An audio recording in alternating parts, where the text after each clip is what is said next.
明かりの設置場所もさ、真ん中にドンって置くよりも、これを端に寄せておいた方が明るくなるって寸法？あ、めっちゃ重ねてるのこれ。同じとこに何個も重複、あ、ほんとや。何個も重複しとる。なるほどね。これもワイヤーグリッチか。なるほどね。絶対重くなるやん、処理。明るいけど。一長一短だな。難しいな。そっか。そういうこともできるのね。重ねると重くなるからちょっとそれは怖いな。なるべく重ねない方向で、なるべくその、消してみて。どれ1、2、3、4、5、6、9、10、11、15、16、17、18、19、20、21、22、23。あ、暗くなってきた。26、27、28、29、30、31、32、33、34、35。ああ、36、31。37個。それは重たいわ。37個はつけすぎやで。めっちゃ乗っけたね。要するに37倍光源やね。すごいね。そんな重なるんやね、これ。すごいな。そんななるんやね。絶対重くなるやん、そんな。危ねえ。危ねえ。やってくれるぜ。若干の事件性すら感じる。とりあえずなんかいろいろ分かってきたね。いろいろ分かってきたぞ。トリマー、なんかちょっとうまいことやってみるか。タッセルリリーとかなんかこれちっちゃいけど、これも光源だからさ、これをなんかすげえうまいこと使って。なんかめっちゃ明るくね？気のせいか。なんか一瞬すげえ明るく見えるんだけどな。気のせいか。光源のバグだね、これはね。でもなんかおかげでいろいろできそうになった。いろいろやってみようか、とりあえず。とりあえず、そうだな。一番ベターな。クリスタルは周り照らせないのが残念ね。確かにそう。なんかすごい明るそうに見えるんだけどね。うん、まあ明るくて綺麗だけど、光源としては、あんまりなんだね。なんもないよりはいいのかな。どうなんだろう。とりあえずみんな花壇にするか。花壇というか、鉢植えドンしようか、とりあえず。これってどこまでちっちゃくなるっけ？あ、いい線だね。このぐらいのサイズになってくれれば、わしとしては、割と満足ではある。で、この中に設置できるか？無理か。できるんじゃない？こんなんでいいんじゃね？可愛くない？いや、木材だから合わねえか。あ、まあそうね。中にこの明かり。なんて読むのかわかんないけど。食材か。中にこの食材仕込んじゃえば、いい感じになるけど。いやー、今この床と合わないね、こいつが。半端にガラスあるから、それがよろしくないね。組み合わせは好きだけどな。これ色変えらんないのかな？こいつの色、あ、変えれんじゃん、色。嘘じゃん。変わんねえじゃん。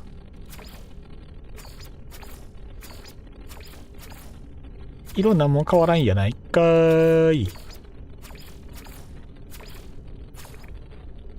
残念無念やな。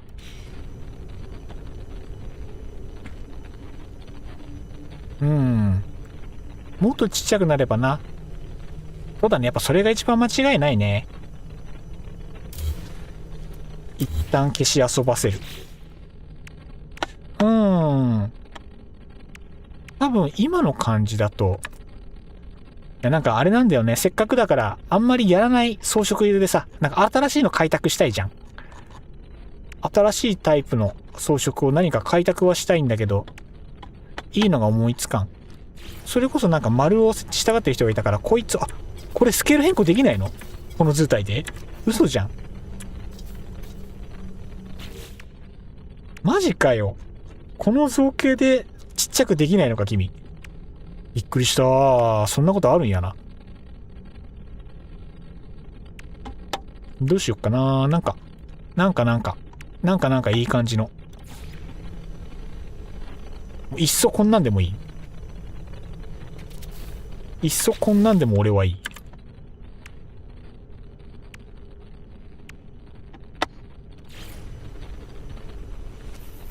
結局あまりやられてないやつを何かやってみたい。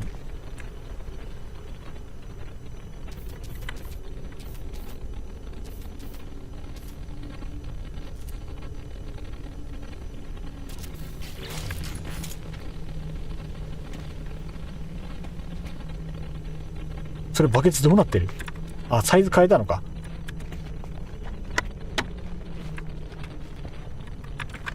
うん。あ、バケツ埋まってんのか。下に貫通しとるやんじゃん。だから見たら派手貫通してるんじゃないか。もしかして。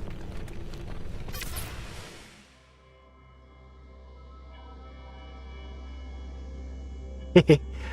ああ、なるほどね。難しいとこだな。貫通するのは私の本意とするところではない。ないのだがなんだけどね。難しいとこだね。床とか壁とか全体がね、印象的に暗くなってるから、それに合わせたい感じはあるね。うん。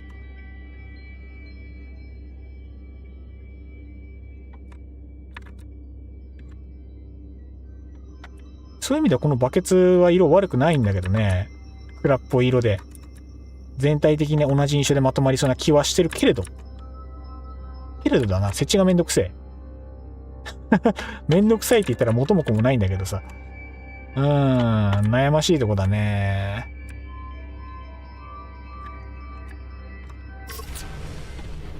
ふむ。他にもなんか試してみるか。なんか、あんまり使ったことないパーツで。巨大な歯車ってさ、はあ、はあ、はあ、はあ、はあ、はあ、はいはいはいはい。はいはいはいはい。なんとも言えない。巨大な歯車。これもごついね、見た目がね。この歯車は。存在感マシマシだ。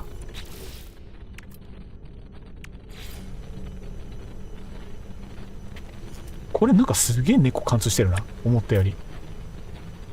貫通問題すごいな。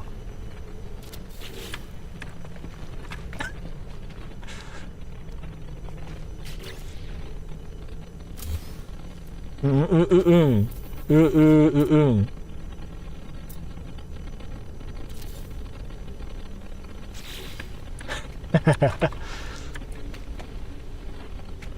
ちょっとないかも。さすがにちょっとないかも。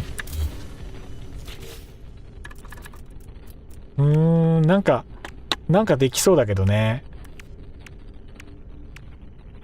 あんまり見ない、いい感じの、斬新な、木をてらった、時代の先を行く、おしゃれの星に生まれたような、そんなウマテイストな、条件欲張りすぎ。あとそもそもこいつってさ、裏側どうなってんの？裏側真っ平らや。これもなんか面白い使い道ないかな。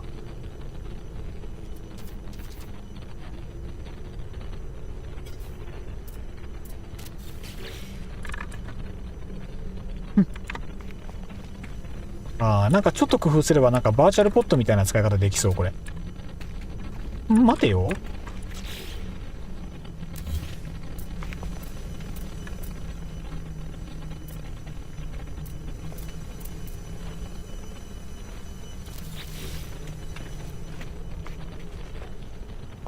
頑張ればこれ置き型ランプ作れそう。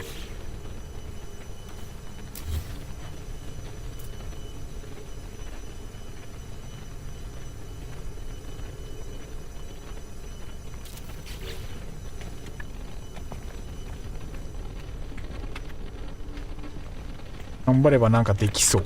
なんか新しい何かが、新しいイノベーションが生まれそう。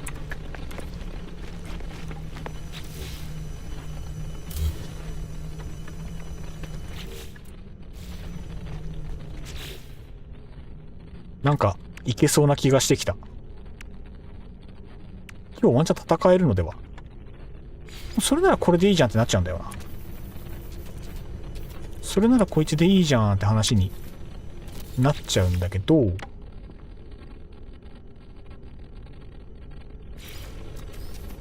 こいつをこうして、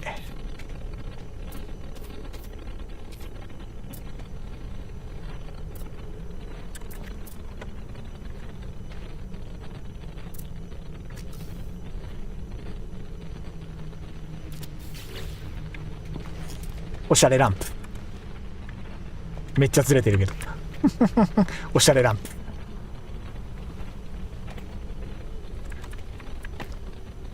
Thank you。褒めてくれた。嬉しい。ぶっちゃけこいつの本当の、こいつの色変えられればまだ。あ、これ色変えられんじゃん。あ、いけるー。色変えれるー。ワンチャンあったー。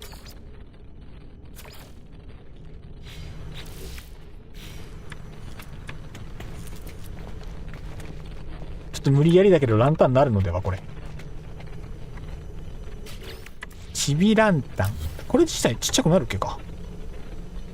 これ自体のスケールが、ちっちゃくなるね。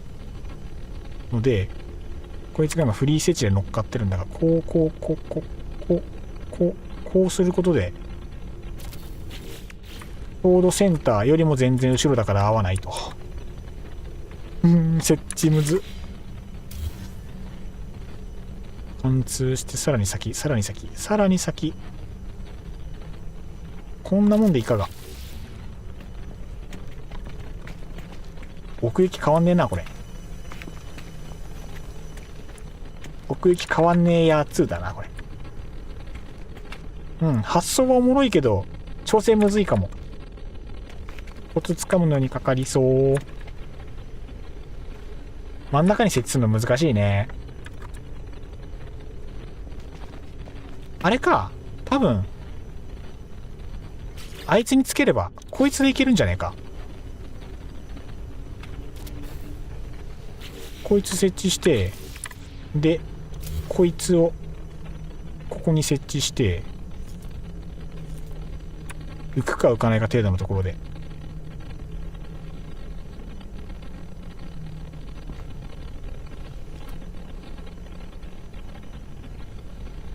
この辺かな、とりあえず。でこいつをこう、これでちゃっかり中心になってねえか。全然なってないわ。全然なってないわ。そうは問屋が押さねえか。残念やな。ならんかったわ。ぐぬぬ。ぐぬぬやんな。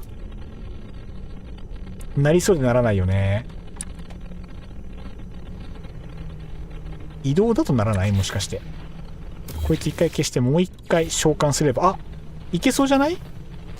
再召喚でいけるのではこれ、もしかして。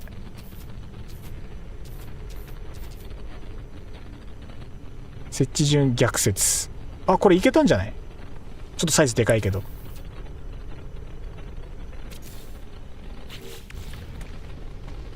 いやー、いけてないね。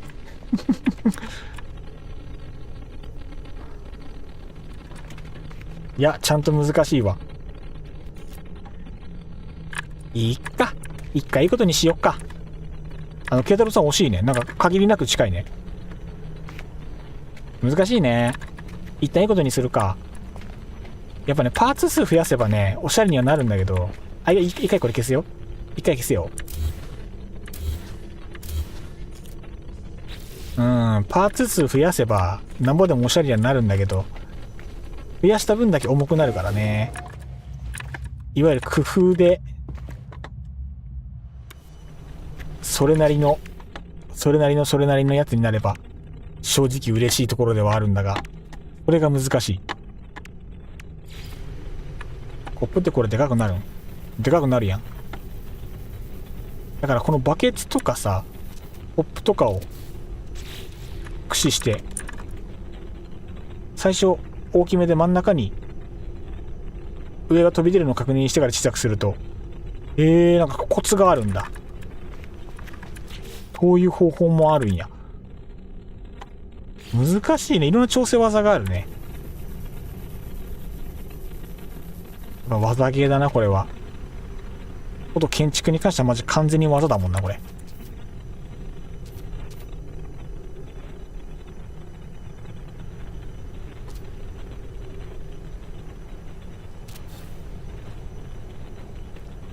それで大丈夫なくらい真ん中になると思う。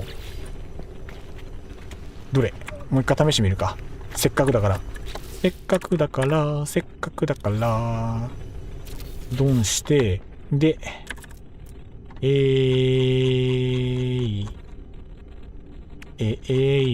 やー。いやー。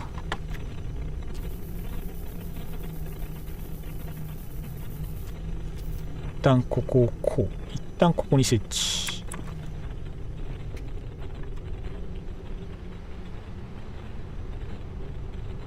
地面についてるかどうか分かんないんだよな。一応ついてるか。こんなもん。で、プランター。プランティング。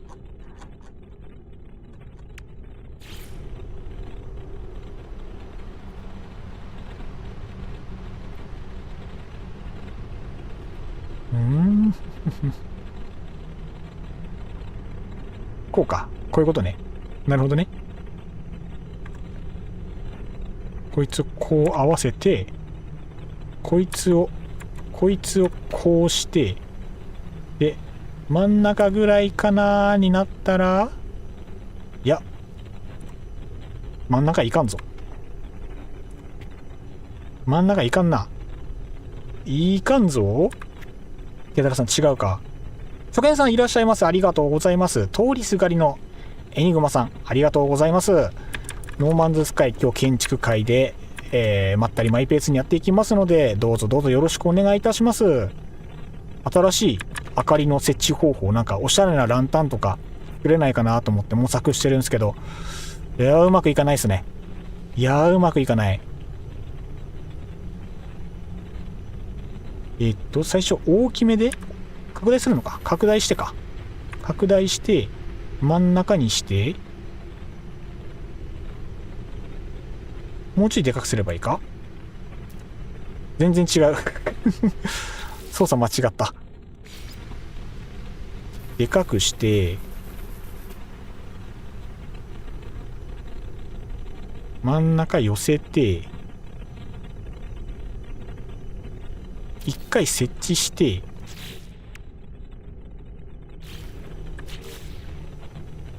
仕切り使わないで宙に照明を置いて、その下にピラーライト。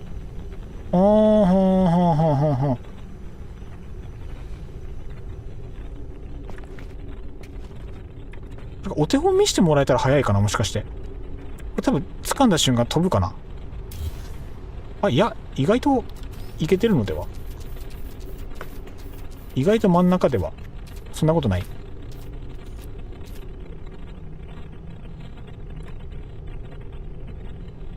そんなことなさそう。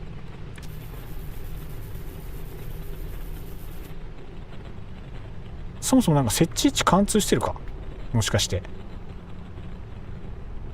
なんかそんな気するわ。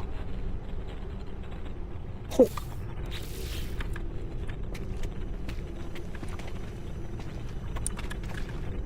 だいぶずれるね。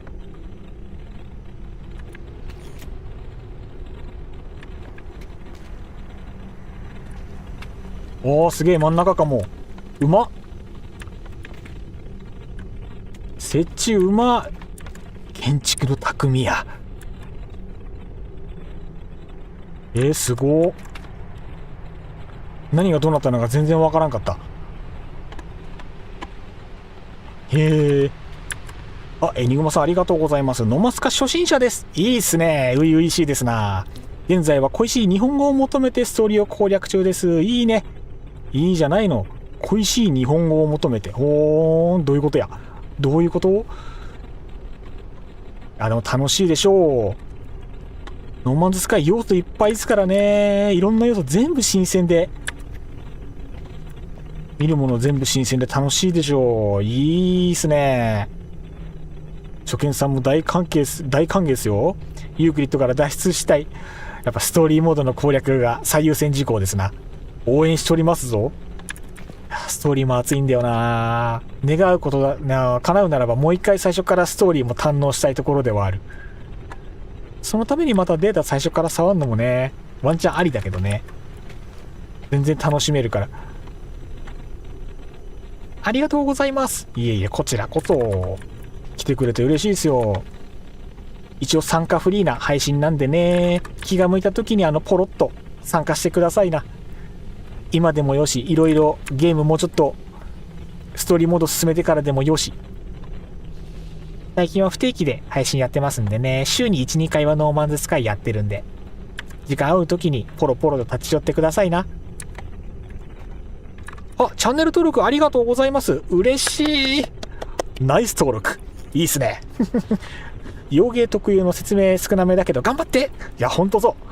説明少ないゲームだからね。頑張ってください。いや、いいっすね。ノーマンズスカイに新たに踏み入る新しいアノマリーたちがどんどん増えて嬉しいですな。よし、一回建築進めるか。ランタンがね、わからん。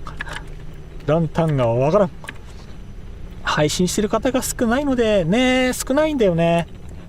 たまに見つけても海外の人だったり、無言配信だったりとかするから、なかなかね、喋りながらノーマンズスカイやってる人って結構少ないんだよね。数えるぐらいしかいないと思う。僕の配信に遊びによく来てくれる方々が、同じくノーマンズスカイの配信やってる方とか結構いらっしゃるんですけど、VC OK ですか？ OK だけど、どうしようか。VC って、できるっけか。ノマスカのあれで VC あったっけか。ディスコード連携だっけか。あんま詳しくないや。ちょっとやり方も教えてもらえたら嬉しいでございますよ。なんかあったっけか、設定。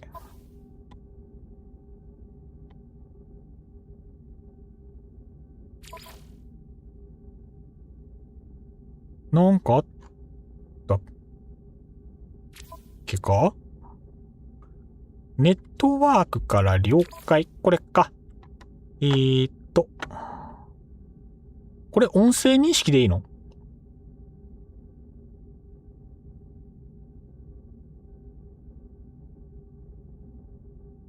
押してみよう。トリマー押してみる。これでいけるかな？一回戻ってみるよ。さ。フェイスチャットになってね。多分これ聞こえてますかね？聞こえてないです。あれだね。読み上げたのが多分、文字になってるんじゃない？喋ったのの文字起こし機能かな？どうなってるんだろうこれ。日本コミュニティを求めてストーリー攻略、いつ頃になるかな？先は長そうやね。コミュニティもいっぱいあるからね。多分そうだね。文字起こし以外もある。Y の設定間違ってるのか。ボイスチャットの設定を何かいじらなきゃいけない。どれだろう。これか。有効になってるけどな。ボイスチャット今有効に切り替えました。どう？聞こえる？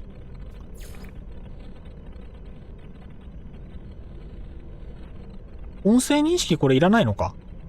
ボイスチャットだけオンで多分いけるのかな。どうなんだろう。一旦こっち切ってみるか。で、ボイスチャット有効だから多分これで聞こえない？お互いの声多分聞こえてないね。これあれかな？ディスコード連携か何かなのかな？わかんないね。謎だね。まあ仕方ないや。仕方ないね、こればっかりはね。残念、難しいな。そうか、エニグマさ、日本コミュニティ求めてストーリー攻略いいな。早い段階からコミュニティに突っ込んでってなんかいろんな人に教わるのも一つ面白いけどね。ディスコつなぎます？それでもいいけど。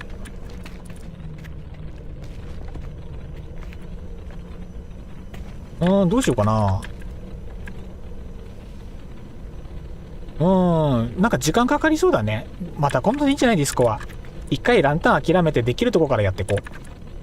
この方がなんか早そうな気がする。なんかディスコいじりで30分ぐらい使いそうな気がする。また今度にしよう。時間あるから時間合わせてさ、なんか一緒に設定ちょっといじってみよう。なんかごめんね、慶太郎さん。せっかく提案してくれたのに。じゃあまた今度で。ね、ほんとごめんね。申し訳ない。せっかく配信だからね。やれることガンガンやっていろいろ。次あれだね。次の配信もどうしようね。できればまた3日後ぐらい、同じぐらいのタイミングでやりたいけどね。さて、建築パーツをいっぱい、さっき開放したのをバンバン使って、このおしゃれカウンターをもっとおしゃれな感じにしていきたい所存。そうですね。今日は建築会になりますので、いろんなパーツを使って、テーブル設置して、椅子設置して、装飾つけてみたり、明かりをつけてみたり、この辺をくつろぎ空間にしようという配信でございます。さっきの新しいパーツをね、開放してみたんですけれども、合わせ方がね、いろんな方法があるから、どうしたら一番見栄えよく、この明るいポチポチのこの植物みたいなやつを設置できるかなっていうのをね、今頑張って考えてました。何今の？なんか見たことないパーツ今広げてたね。他にもなんか設置できるもの設置してみるか。なんか明るそうなやつ。困ったら、なんかこの辺、これもなんか明るかったよね、確か。多少明るかった記憶がある。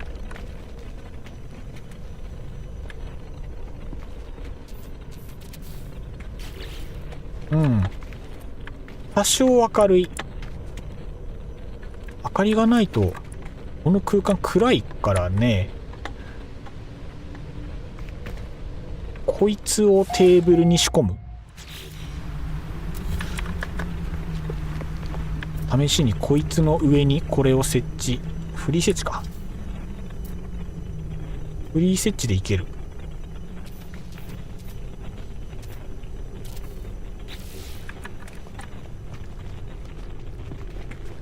うまいこと足パーツと合わせればデカテーブルになるのでは？もしかしたら。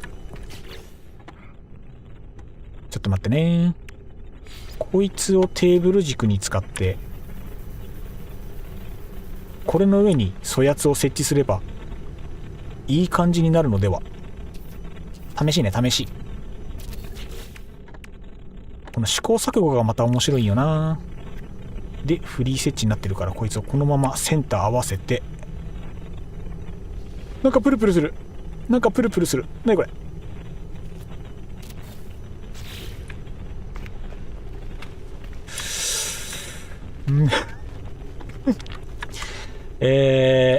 どう忖度なしでどうこれ。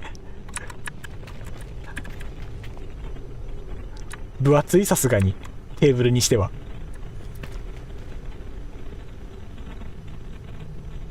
今は無理今は無理切ない。分厚いよな、さすがに。いや、ダメか。この上になんか平べったいもん乗っけてそれっぽいテーブルになったら嬉しいな。これとかフリー設置で乗るんじゃない？テーブルかって言われたらテーブルではないな。なんか動くし。難しい。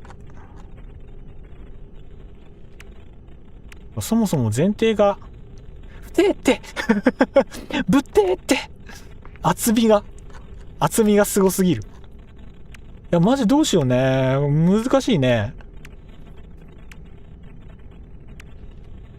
素直にね、既存のテーブル使えば話は早いんだけど、暗いんだよね。テーブルでありつつ明かりも確保できるもの。もしくは、そういう、これは中に明かり仕込んでるん？あ、うまい。なるほどね。この中に入れたんだ。テーブルちょっと明るいね。なるほどね。奥が深いな。テーブル2段重ねにすると、こういう小技が使えるようになるんか。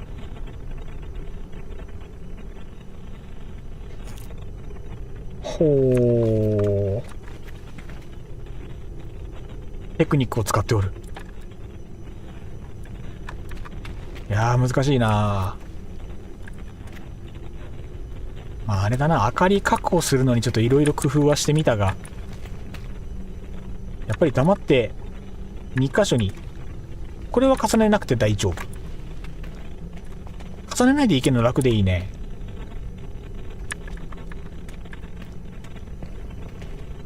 どれどれ、ちょっと真似してみようかな。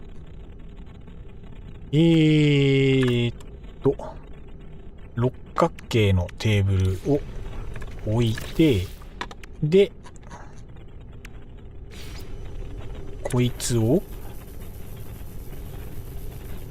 最小にして、下から覗き込めばいいのか？そういうわけではない。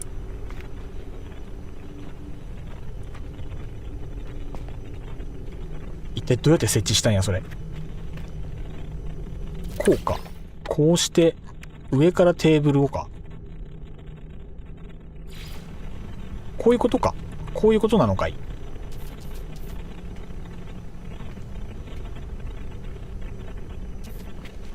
ちょっとテーブルが浮く感じかい？なんか違う気がする。お手本見してもらおう。上乗っけて、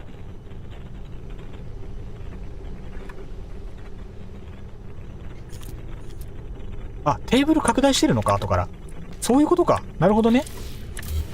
賢っ。その手があったか。この状態で、テーブルを、頭用。なるほどね。これいいね。明るいやん。真ん中ちょっと明るい感じすごいいいわ。違和感なし。やるね。ペテロさんやりますな。いいね。さすが。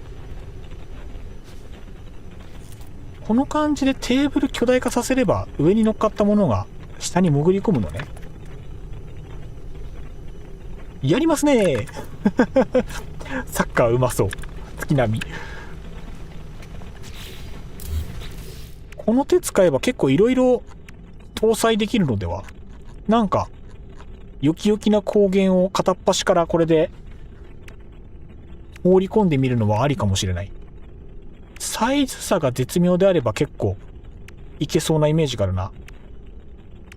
ちっちゃいのと大きいののサイズ揃えた方がいいと思う。なるほど。サイズの無駄をなくす作戦。ということは、テーブル置きます。で、明かりっこを置きます。で、大きいテーブルのサイズが、このぐらいか。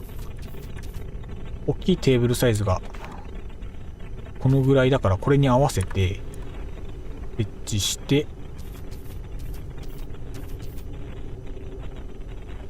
で、こいつをこの場でサイズアップ。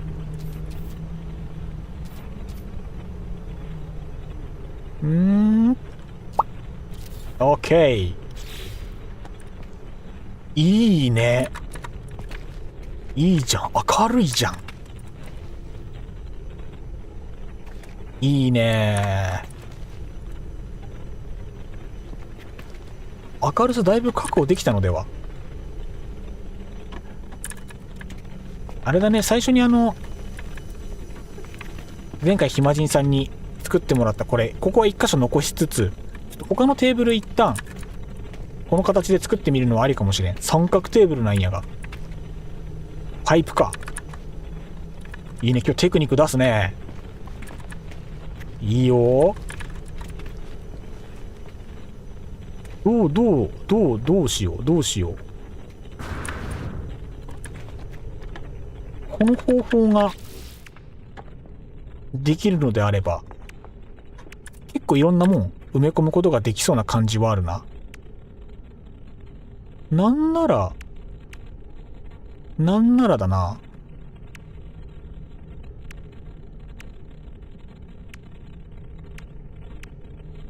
まだ決定ではない。非常にありだけど、なんかまだまだ遊べそう。このテーブル1個で遊べそう。やべえ、建築進まねえ。面白くて。建築面白すぎて全然建築が進まん。なんか矛盾してること喋ってる気がする。建築面白くて建築が進まん。ロジック。謎ロジック。これこうしてさ。もちろんこのままでも可愛いよ。このままでも全然いいけど、あえてこうしてさ。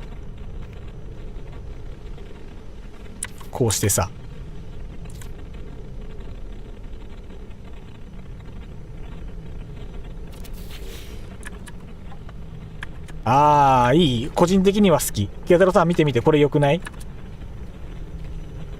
これデザインって噛んだし。めっちゃおしゃれくないこれ。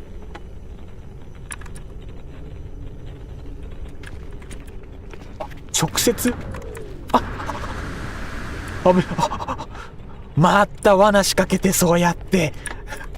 また国数のことをそうやって落とし穴にはめようとするんだから。また直す。いそと直す。いいね、その丸が直接上に乗っかる感じできたらかなりおしゃれか。建築おもれ。陽気だね。いや、捨てがたいね。ほんと何でもできるね。正直確かに真ん中にこの丸だけポッて乗っかったら一番綺麗かも。あ、床抜かないと作れないのか。なるほどね。この辺の継ぎ目とかなんかいろんなとこ工夫してつけてる感じや。これもテクいね。非常にテクニカル。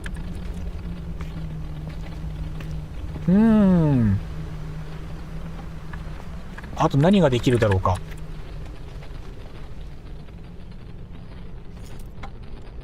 うまい。いいね。テーブルでかいか。どうなんだ、テーブルでかいのか。テーブル元のサイズがほらこのぐらいだからね。まあでも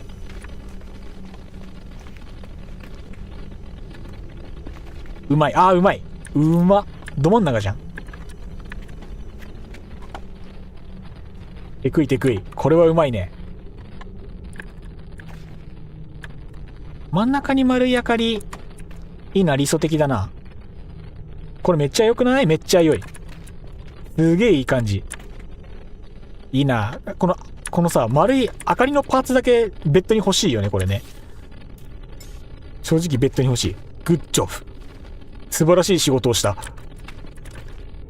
いや、おもろいな。テーブルの可能性無限大だね。まだ遊ぶドン。それもあるね。丸いさ、でっかいテーブルあるじゃん。それとこの丸ライトがさ、すごいぴったり合うんだよね。結構、それはね、対応してた。待てよ。俺、ひらめいたぞ。拙者テクニックひらめき侍と申すもの。待ってね。テーブルあるじゃん。通報した。早い。ちょっとまだ通報するにはまだ早いぞ。まあ落ち着けって。落ち着けって。今のこのテーブルあるやん。これも多分サイズ変わるっしょ。これも多分サイズ変わると思うんだ。こいつをじゃあ仮に設置しますとなった時に、あえてこいつを小さいサイズで設置します。その上で、上に乗っけたい何かしらを上に乗っけます。センターに合わせます。だいたいこんなもん。で、その上でこいつを選択して、こいつのサイズを元に戻します。このテクニックでいけばこうやって埋められるんじゃないか。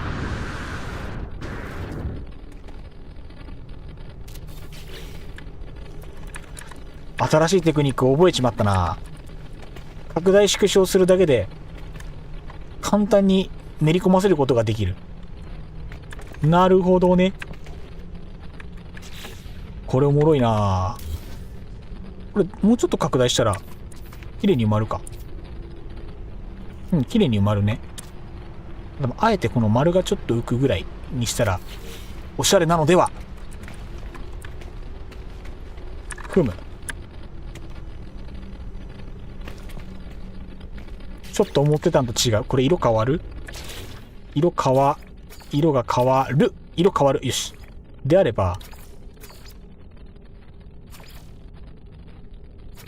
なんか自然っぽいカラーにしてあげたらいい感じになるのでは。材質が変わらないんだね。材質変わったらおしゃれなんだけどね。こんなもんか。うん。これはこれで、ワンオブジェとして、これはこれでワンオブジェとしてありな気がする。いいじゃん。そういうことか。なるほどね。じゃあさ、これさ、これ試しに一回この辺にサイズをさ小さくして置くじゃん。試しにね。サイズ小さくするじゃん。置くじゃん。で、真ん中にこいつ置くじゃん。で、もう一回こいつ選択して縮めるじゃん。で、その上でこれをもう2、3個この低いところにあえて置いてみるじゃん。こんな感じでね。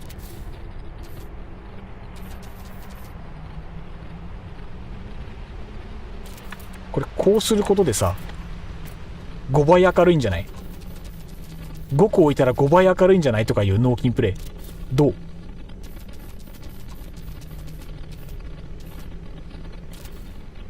で、これやった上で、こうするじゃん。で、こうするじゃん。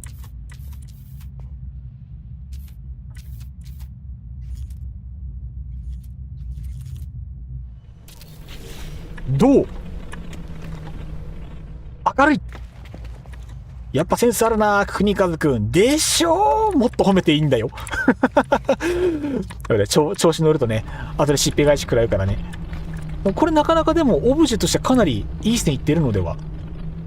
よしよしよし。これ採用。これどっかに置こう、そのうち。忘れた頃に設置する。おもろいね。そうか。大きさ変えるだけで、こういう設置の仕方できるんだ。一回置いちゃえば重なっても、同じ位置で自由に大きさ変えられるもんね。面白い。新発見だ。遊び尽くせねえよ。新発見すぎる。何でもできんじゃん。じゃあ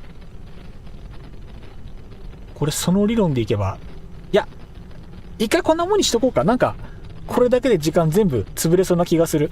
建築が面白くて建築が進まない状態になってるから、ちょっと一回この辺全部消して話進めよう。一回進めよう。よしよし。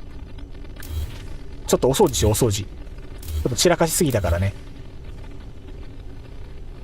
お掃除しまーす。ここまでの実験を踏まえてだよね。ここまでの実験を踏まえて、じゃあ何を設置しようかというお話でございます。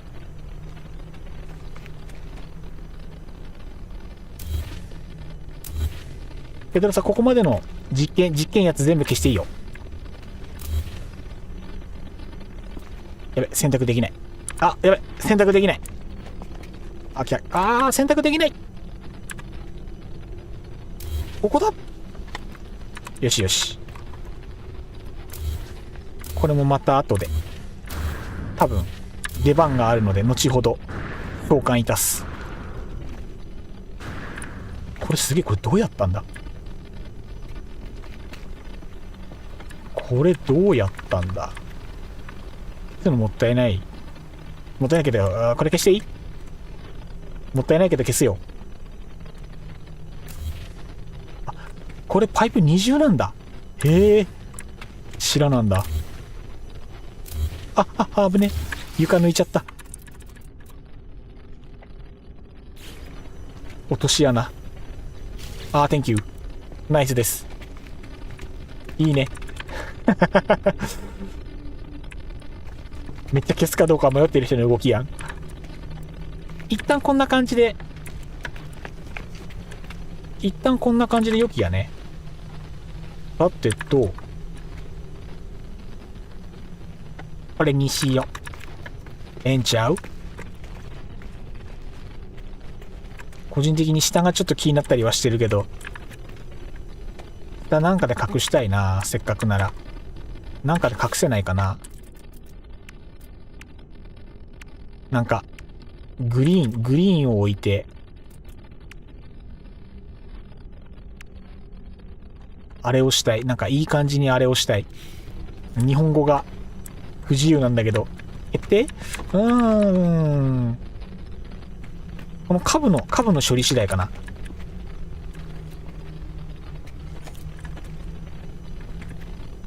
一旦、あれだね、この感じだと、どうしようか。違うな。一旦ベースだけ整えるから、慶太郎さんのイメージでちょっと、カーペットと椅子の種類と、あと明かりだけ設置するから、あと細かいところは慶太郎さんの建築にお任せする形で、4箇所あるからね、全部でね。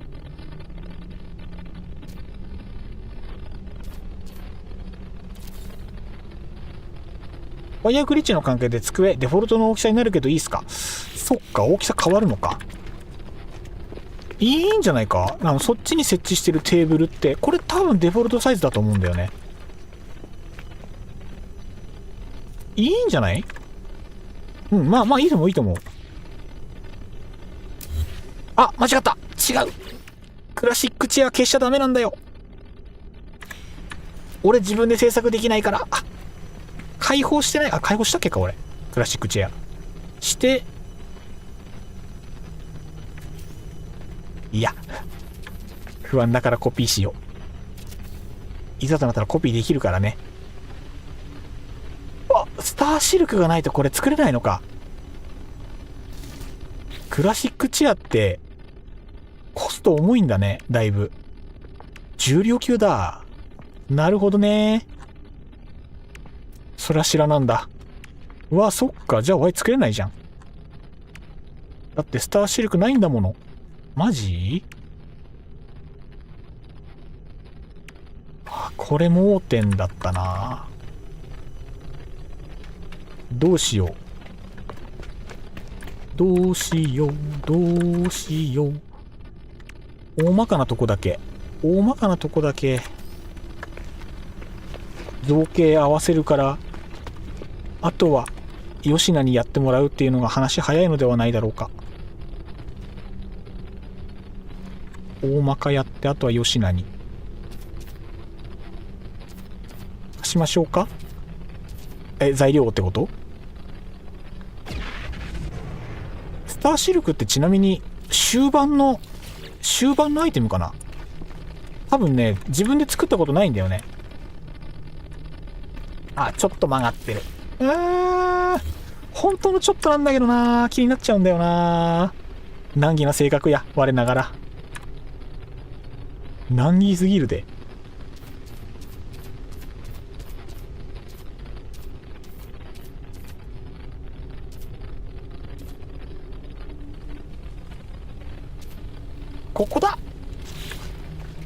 こんなもんにしとこう。貿易関連のやつです。購入するしかないやつ。高級品じゃん、じゃあ。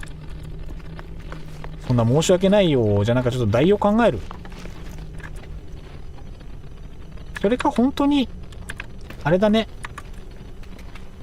正直さ、床に敷いてるカーペットと周りの明かりだけ同じのがあれば、テーブルとか椅子とかは違うのが乗ってても意外と平気な気がしてる。逆にいいんじゃないか。4箇所全部コンセプトの違う雰囲気にしてしまうのも一つ味があるのではないだろうか。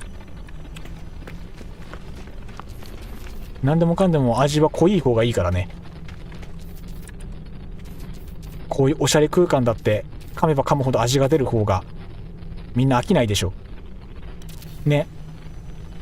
いいでしょう。だからこういう大枠だけ決めていく。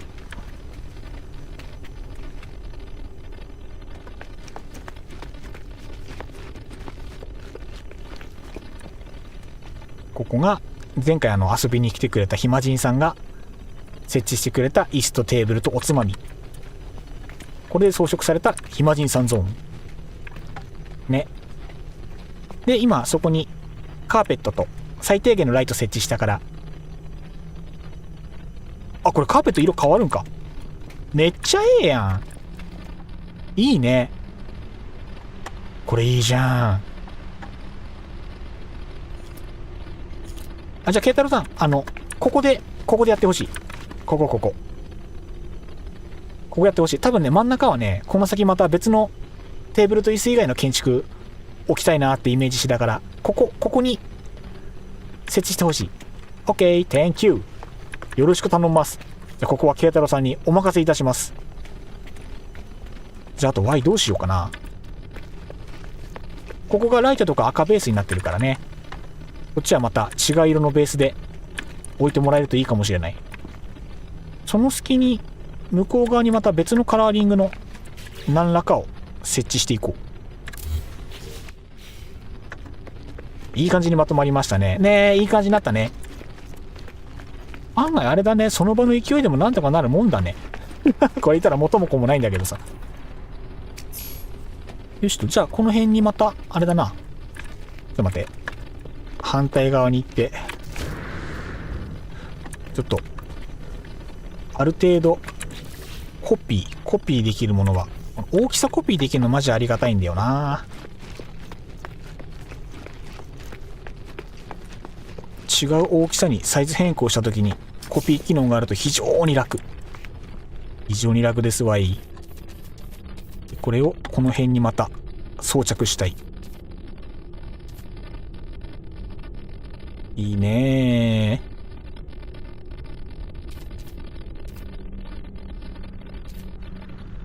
ー。この辺ちゃう？一旦いいや、仮につけとこう。一回つけちゃえば後でまた調整はできるからね。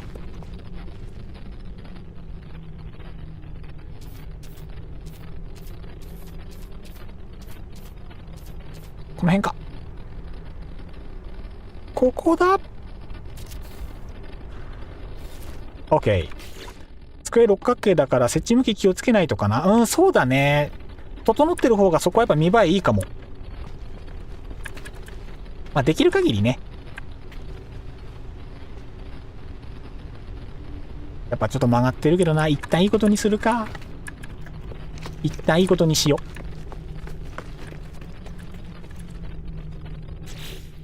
う。ここ何色にしようかな。何色が良いだろうか。一回設置してからなんぼでも色は変えられるが。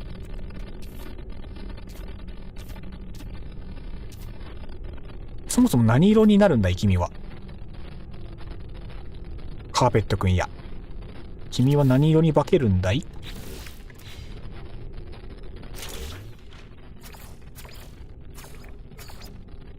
逆に椅子の位置はちょっと変えた方が良さそう。まあそうね。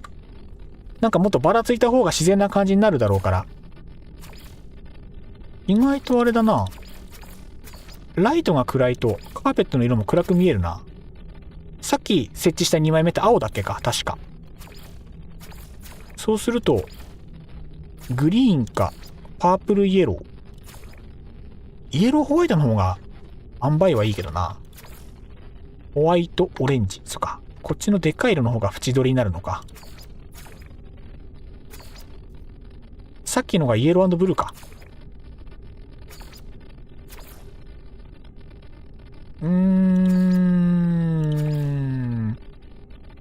ルーオレンジかな。ちょっとパッとしないけど。ブルーホワイト。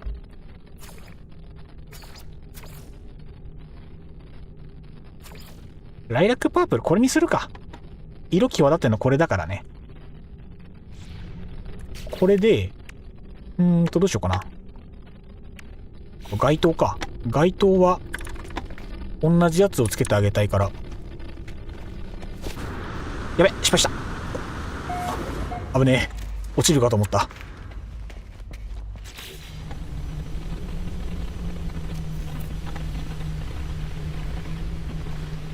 よし。次また、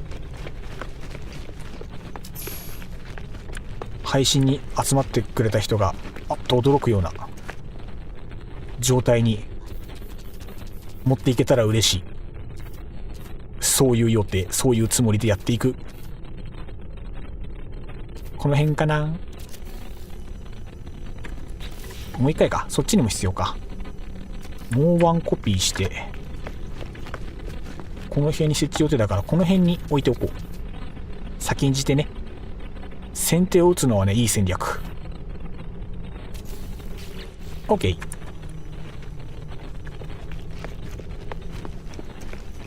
だって、どうしようかな。一旦さっきのテーブルを設置はする。これテーブルって色変えられるんだっけか。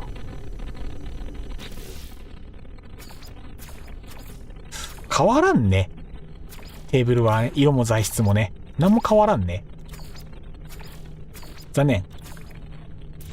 ので、こいつはまあ適当に。これどうしたっけ？こんな感じに置いたっけか。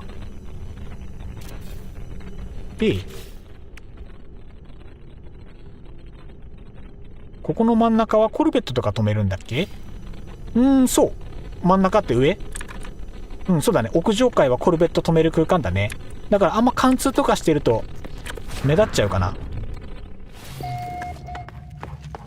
ここはみんなの作った宇宙船を観覧するための空間なのでね、こうやって作った宇宙船をこのステージの上に乗っけるととっても見やすいよっていう、そういうつもりで作った拠点でございます。こちら視聴者参加型でですね、皆さんで手伝ってもらいながら建築した拠点でございます。みんなの大型宇宙船をこうやってドーンとここに置いてもらって、みんなでね、自慢の船をなんかお互いに見せ合いっこしようという、そういう基地でございます。これ作ってよかった。みんなね、やっぱテクニカルでかっこいい宇宙船みんな持ってるからね、ここでいろいろ見せてもらってすごい参考になるんだ。あと眼福。すげえ眼福。空いてるところ？下のね。この空いてるところはね、こっから下を覗いて、みんなの通常の宇宙船がよく見えるように、下の8箇所のこの発着場にね、宇宙船を止めることができるんで、それをこの上から眺めながら、みんないい宇宙船に乗ってるなぁと楽しむことができる。そういう建築のつもりで作っております。そうなる予定。前回あれだね、みんなの宇宙船が6台下に止まった時は壮観だったね。その気になればここにコルベット放り込むこともできるんだろうけど、一回コルベット放り込んでみる？ここにバグるかな。さすがに危ないか。ちなみに赤いのがワチキの宇宙船わちきの愛機。その名も、ロブスターくんでございます。せっかくだから自慢しよう。ノーマンズスカイこんなこともできるんだよ。という自慢。自己顕示欲。圧倒的目立ちたがり。国和くんは飛ぶのが下手くそ。こんにちは。発射します。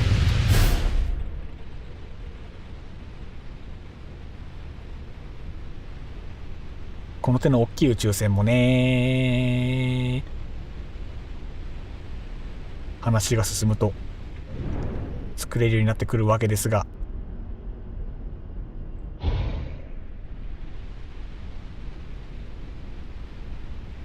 下に止めてみよう。今までやったことなかったけど、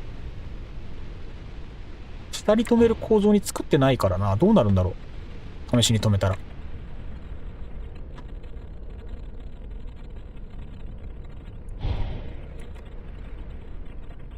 行くよ。なんか事件になりそうだけど、このまま行くよ。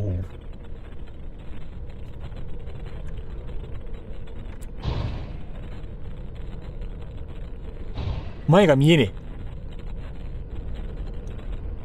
え。全く前が見えん。あ、ランタンケルプ色変えれた？本当？マジか。それは発見や。ここだ！どう？あれ？ああ、ここか。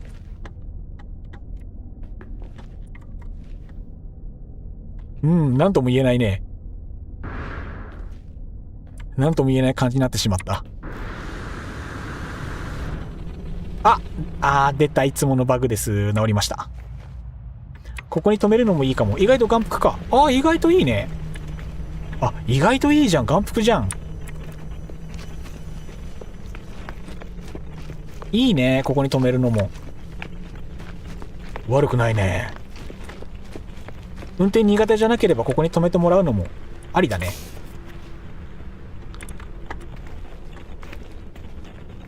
いいね。中型サイズだったらここちょうどいいかもね。さすがに大和型とかのでかいやつになると厳しそうだけど、いい。グッドだね。ここに宇宙船入れてもらってみんなで観覧するのも。ほらほら座ってみて。ほらほら座ってみてみなよ。どれどれ座ってみようかしら。そもそもその椅子座れたっけか。出た。当たり判定バグ。悲しいよ俺は。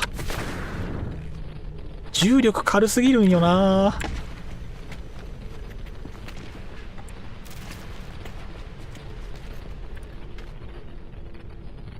そうだね。ここに止めるならその前提でね、機体全体のバランスとか気にした方が良さそうだから。椅子に座るときの。そう、椅子に座るときのね。この椅子ってさ、座れるんだっけか。これ座れるんか。椅子なのに座れるんかっていうのおかしいけど。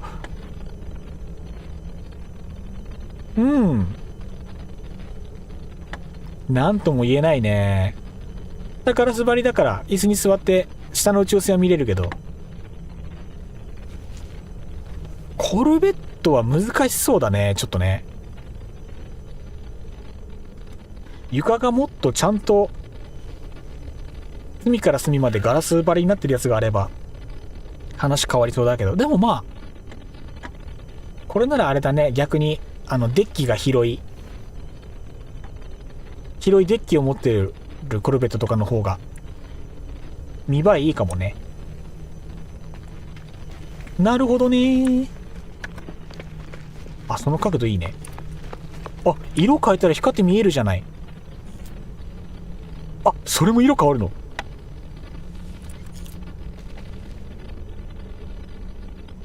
あら。知らんかった。これ全部、あ、だいぶ色変わるじゃない。全然印象変わるね。毒々しいな。これ赤か。面白。なるほどね。はえー。知らんかった。これ色変わるんだ。あらあらあらあらあらあらあら。黒光ってなくね黒光ってなくないですか？知らなかった。やばい、発見が。新しい発見が。しかもそれもなんとなく光ってるんだね。黄色が一番明るく見えるか。黄色と青色がなんか結構明るく見える気がする。面白。ちょっとこれ可能性無限大だな。あ、それも葉っぱの色変わる、もしかして。すごっ。水銀アイテムあれだな。拡張性広いな、随分。なんだ、いいじゃない。毒ありそうだね。毒ありそうだね。これもいいな。いや、いいね。なんかまたいろんな可能性見た気がするわ。いやー、面白くなってきましたな。ちょっとここ座ろう。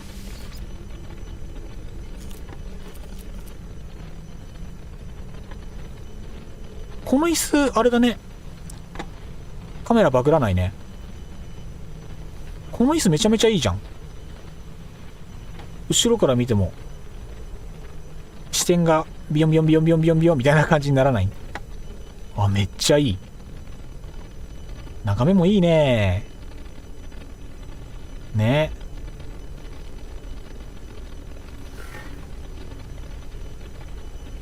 わいは英語苦手やで。オウンノーマンズスカイスターツ。始まってしまいましたか。始まってしまいましたか。新しいノーマンズスカイが。英語わかんないけど。いいね。一気に進化した感じがあるね。すごい良きなのではこれ。ちょっと本当にこんだけ色分けられたらさ、俺らのノーマンズスカイ始まった、そういう意味か。こんだけ種類分けられたら本当に各テーブル全然特色の違う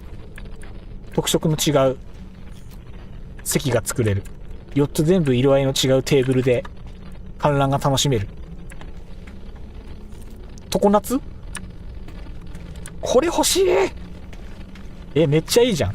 空気めっちゃ変わるじゃん。欲しいな。赤オレンジベース。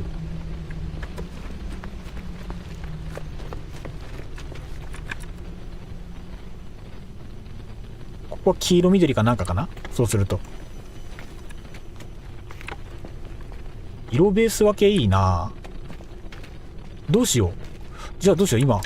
今発見してもらった技を踏まえて、ちょっとそっち側途中まで作ったやつ少しこいつのカラーリングを考えていこうか。惑星環境イメージにしたら良さそう。いいね。すごくいい。なんか結構いろんなパーツあるよね。この水銀で開放するやつ以外にも、なんだろう、その惑星特有の建築パーツみたいなやつ。あれ1個2個ポンって置いて、そのイメージで広げていくのも面白そうだね。うん。いいね。何でもできるね。さてどうしようかな。こいつのテーブルをまたちょっといじりたいので、これをこうして、で、こいつを縮め遊ばせて、その上に、なんかまた、さっきやってなかったやつ、ここ何色だっけ？なんとなく紫っぽいあれにしてるから、それこそこいつが似合うんじゃないか。このランプちゃんをいい感じに置いたらいい感じになるんじゃないか。で、色を G で変えて、結構派手に色変わるね。パープルイエローいいんじゃない？明るい色と明るくない色がある。なんとなくこの辺明るいな。一旦この辺にしてみるかな。で、ドン。これが可愛いかどうかは別として。これが可愛いかどうかはまあ別の話として。出っ張りの方は何か置く？出っ張り？出っ張り？あ、そっち？どっちもどうしようね。そっちは今、全然後回しで考えてたけど、ここもさ、ほら、ひし形で独特な形状してるから、どういう意味合いの空間にするかまだ考えてなかった。ひし形を作るのに必死で用途考えてないそうね。こっからさ、ぐーっと入ってきて、一区切り、一つ大きい空間だから、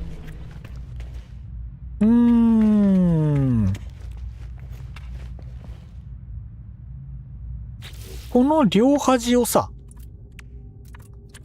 仮に、この両端を、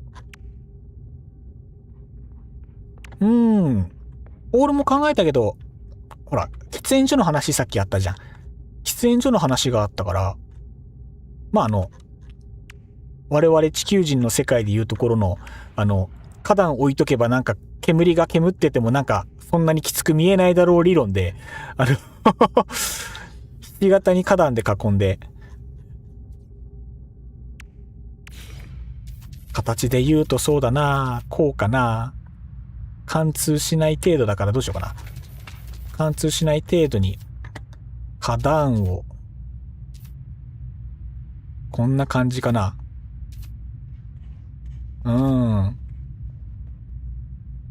ここに、こんなもんかな。一箇所。ちょっと出入り口狭いかな。どうだろうな。で攻めすぎるとガラス貫通しちゃうからそれはそれでね。あんまり良くないからね。ここの設置はちょっとコツがいりそうな難しいところな気はしてるが。この辺かな？この辺に、下でいいか、下合わせて。こんな感じで。設置できたら、ぽくなるか。いや、貫通してはないけど、ちょっといまいちだな。難しい設置がすこぶる難しい。ここに合わせようかな。この辺にしておこうかな。この辺のこの辺に合わせて、こんなもんにして。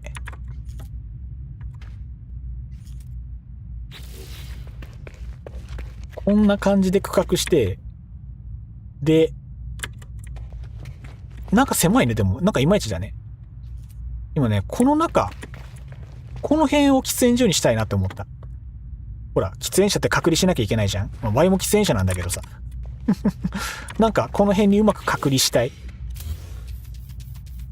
今時ね、今のこの令和のご時世ね、ノンスモーキングが当たり前なので、配慮が必要だよね、配慮が。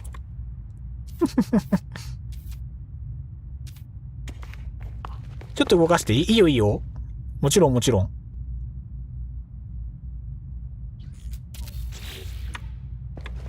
この方がシンプルか？この方がシンプルな気がするわ。水平の方が、見た目とか、出入りも簡単そうだし、そう。いいね、この方出入り簡単そうだね。丸いカーペットとかあればいいんだけど、ないからね。だいたい四角か長方形のカーペットしかないから、そこは、ちょっと悲しい、残念だけど。なんかないかな、ちょうど良さげなやつ。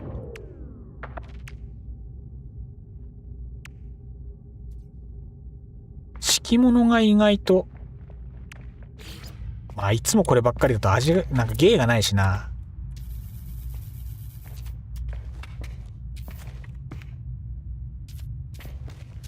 いわゆるこういうイメージをちょっと持ってた。こういうイメージ。なんとなくね。なんとなくこういうイメージを持ってた。何それ、そんなパーツあるっけ？あんま見たことない。あ、三角床か。っていうの。石素材の三角床、そんなあったね。真ん中に灰皿置いてもいいし。ちょっとここだけ石にするとか、いいかもね。石いいかも。うん、石の質感好き。これさ、毎回思うんだけどさ、この、質だっけか。問いか。石製の問い。これ色変えられないのおかしいよね。これ色変えられないのおかしいと思う。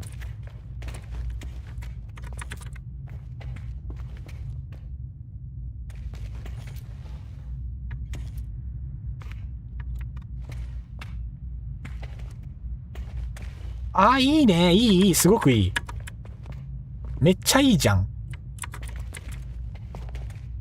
グッドだね。あ、しかも、今のタイル貼ってくれれば、今の感じで貼らさると調整楽か。でもいいか。どっちがいいだろう。どっちがいいんだろ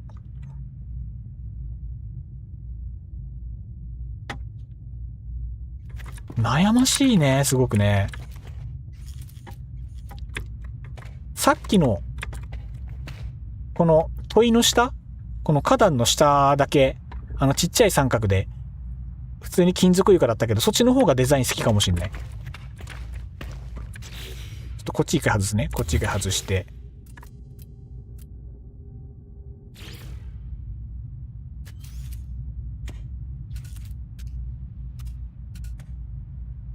こうの。こうの。これどっち向きだったっけさっき。向きわかんなくなっちゃった。じゃあこっち合わせとくか。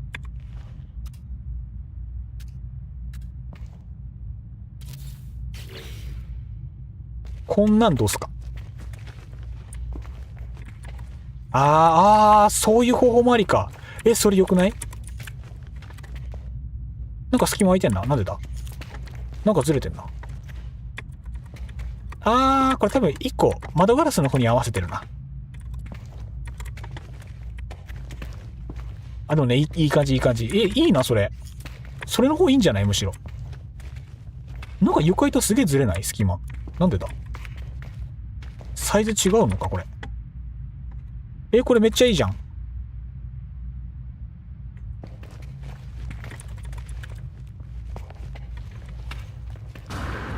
いいね、木製いいね。なんか、タバコの煙中和されそう。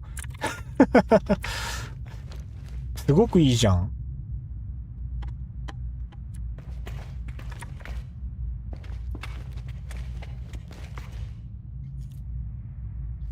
そういう感じになるのであれば、悩ましいね。非常に。なんか一個開いてるな、穴が。あそこも穴開いてるな。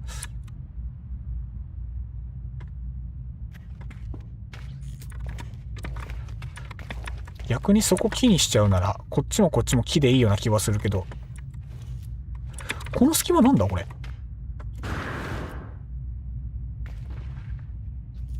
不思議だ。パーツのサイズは一緒のはずなんだけどな。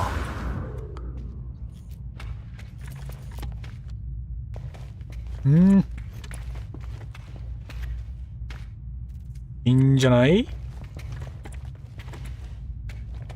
で、上のところに、またあれだね。看板でもないけども壁作っちゃうか、上に。どうせ喫煙所にするなら。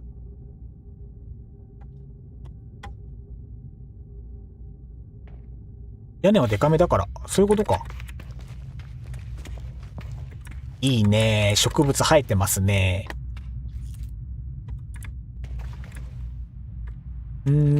敷居が、これどうなって、敷居がこんな感じか。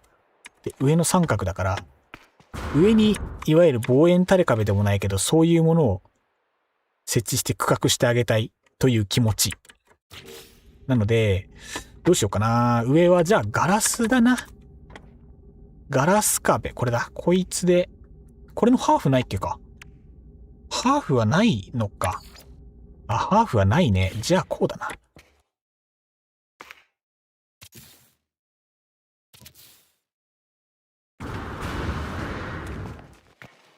喫煙ブロッカーを喫煙ブロッカーをここに設置して、こっからあれか、そっちに伸ばしたいけど、ここはそっちに貼ればいいか。三角床この辺に貼ればそっちに伸ばせるか。無理か。伸ばせるような気がしたけど無理か。いや、いける。ここにこれ設置して、でちょっとごめんね。端っこ乗るで。端っこ乗るで。この状態から、どうやったっけ？なんか、やり方があった気がしたけど。これじゃない。こいつを正面。で、こいつに合わせると、自由にこれが、角度が決められますよという小技。よし。こいつは消して、こいつも消して、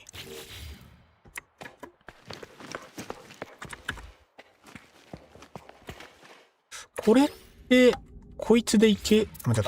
こいつでいける？こいつでいい感じにいけるのでは良さそうだね。じゃあこいつもバリアント出して、で、反対側もこんな感じでいかがか。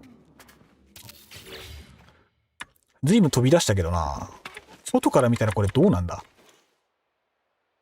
一喫煙スペースとしてはまあ。ちょっと一回外から見るね。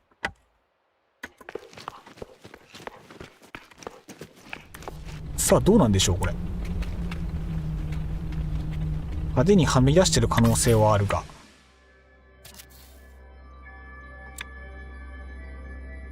ちょっとはみ出てんな。気にはなるが、どうだ？ちょっとはみ出てんね。どう？これ気になる？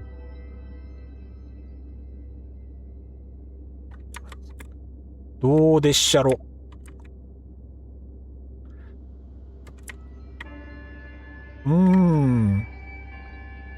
いやー、グリッチあんま使いたくないな。読み込んだ時にどうなるかわかんないのはあんまり好きじゃないから、ずっと設置する建物であんまり複雑な技はできれば使いたくない気持ちがあるんだよな。無理して変にずらす必要もないよ。とりあえず。そもそも、本来つかない角度につけてる部分はあるから。まあ、これでいこう。この辺にはまたなんか、あれだよ。上の方の装飾とかも、最終的に完成すれば気にならなくなるよ。きっと。きっとそう。スナップうまく使ってずらすだけだから安全な方ではあると思う。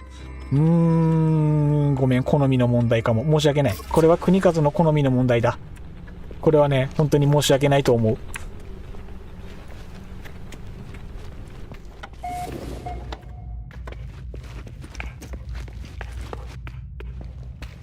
絶妙に非対称になったりするのがね、すごい気になって仕方ないんだよね。すまんけど今回はこのままでいきたいや。ごめんね、せっかく提案してくれたのに。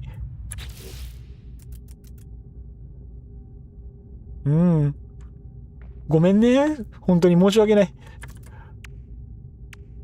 あとはこの辺になんか、感じの明かりを設置したいところ。この内側のこの辺にね。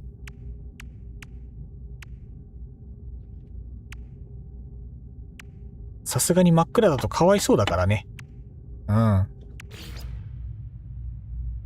何かしら明かりはつけてあげないとね。つけてあげないとかわいそうだからね。さあどうしたもんか。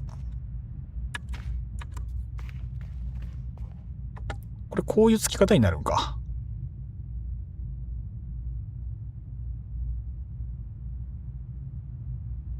これそういう付き方になるんか。ほう。足元灯でいいか。足元灯でいいね。多分ね。上にちょこっとなんか、おしゃれ風な何かを少しつけたぐらいにして、Y の好きな、Y の好きないつものやつ。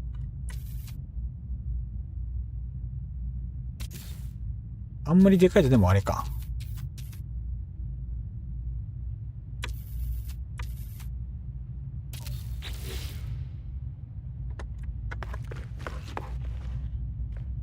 うん。いい。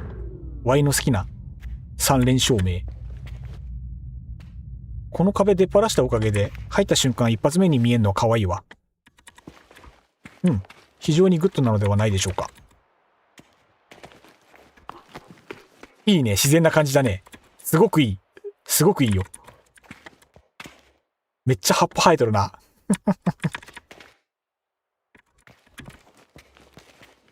いいね。床のあれ変えるだけで結構イメージ変わるね。あ、やっぱ木のやつちっちゃいね。木だけサイズ違うね。やっぱね。あらー。そっか。まあ、仕様だから仕方ないのか、これは。いや、マジか。そっか。微妙にあれなんだね。ぐぬぬ。ぐぬぬだね、これは。なんか貫通してんな。植物貫通してんのか。あれ根っこだ。あらららら。困ったもんだね。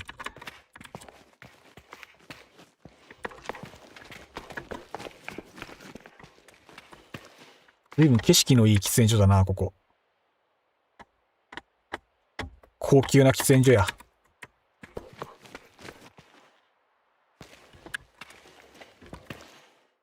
煙所ここにつけようと思ったら換気扇必要か？イメージぶち壊しか？やべ、思いついたらもうつけたくなっちゃった。換気扇つけよう。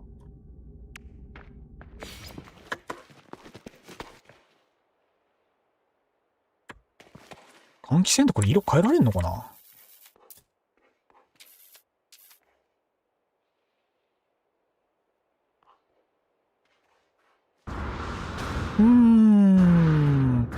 でかくてもちっちゃくてもいまいちなんだよな。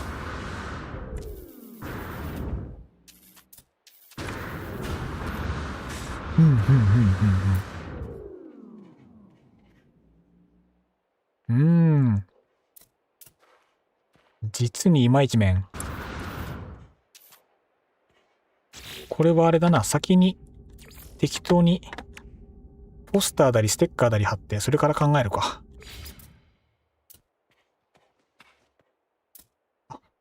めっちゃめり込むじゃんこいつ。めっちゃめり込むじゃんマジか。いやこれ置いてから考えよう。で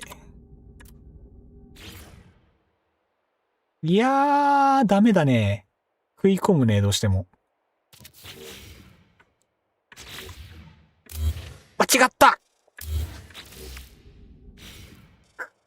間違った。これ設置めんどくさいのに。ちょっとこれ一旦いじるのやめよう。これいじる、これ、すげえめんどくさいんだよな、貼るの。そのままじゃ貼れないからな。ちょっと階段降りて席ある方の部屋まで歩いてみたけど、いい感じだった。まあ、よかった。グッドですね。ナイスでございます。ナイスナイス。やべ。やっぱり設置できない。設置できなくなってる。さあ、非常にまずいですよ。これだったらいけるか。いけた。よし。オッケー。うでー。もう終わったかと思った。これで、これ上から行かないと無理か、もしかして。いや、上から行かないと無理か。判定シビアすぎるんだよな。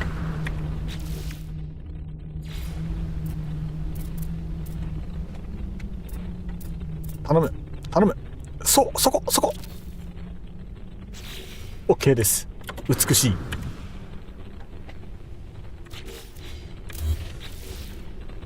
い。よし。いいんじゃないかい？ええんでないかい？いいね。めっちゃいいじゃん。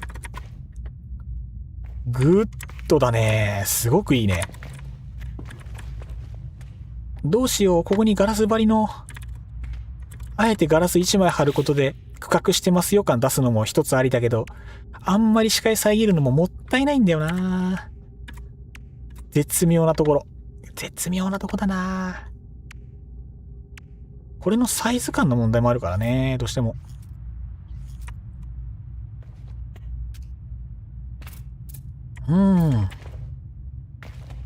悩ましいですね。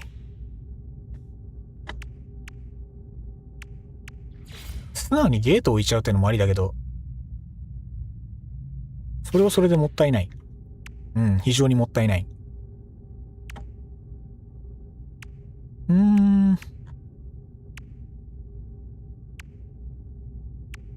これあれか。こういう時のためのハーフゲートか。こういうことじゃね？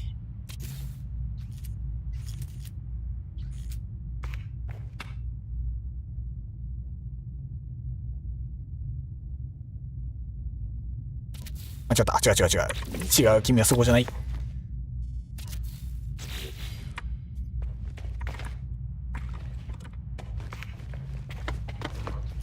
花壇の設置のおかげで、こういう絶妙な設置ができるようになる。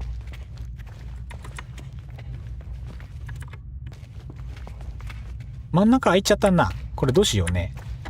あ、ここにあれだね。いつもの。マスターいつもの。マスターいつもの。あ、ポスター貼らねえと無理か。ちょっと待って。じゃあポスター貼るわ。一回ポスター貼って。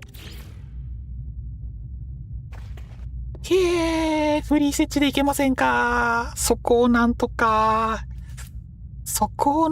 いや、違うな。わかった。じゃあね、これは、あれです。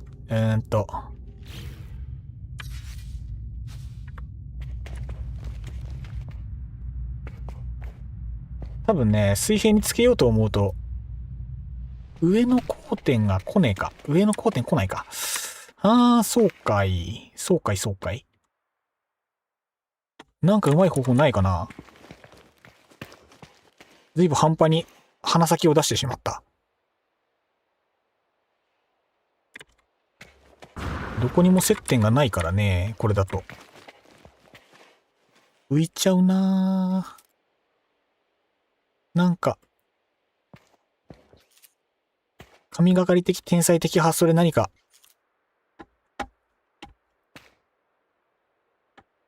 葉っぱとその下の床の色調整してほしい。了解。この辺かーい？ちょうどいい色にってことね。何色がいいだろうか。意外と爽やかなカラーに収まってるし、喫煙所って言うとワンチャン高級感のある感じが欲しいよね。この辺？オッケー。どうしようね。何がいいだろう。どうするのが正解だろうか。さあ、ここは好みの分かれるところ。悩ましいね。カラーリングね。木の色単品変えるもよし。ペンキ塗ってパイン。最初からパインにすると非常にヤニっぽい色に見えるから、それはそれで。ブルー、グリーン&オーク。一回、グリーン安直か。グリーンは安直かもね。いや、どうしようね、マジで。悩ましいね。いけそう？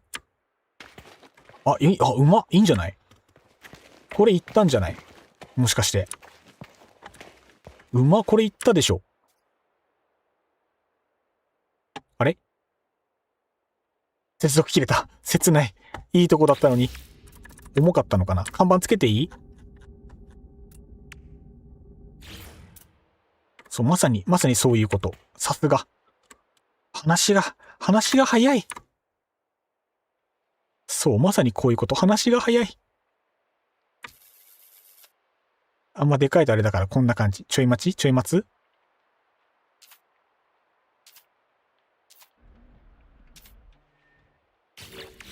かい？ちょい待つで。そこステッカーにするんじゃないの？ああ、そういうことか。これってさ、今この下消しても、この横の板だけ綺麗に残るのか。これいけるんか？そう。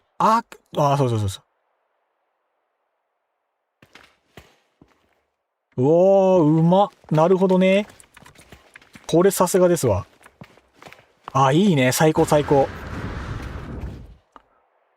高じゃん。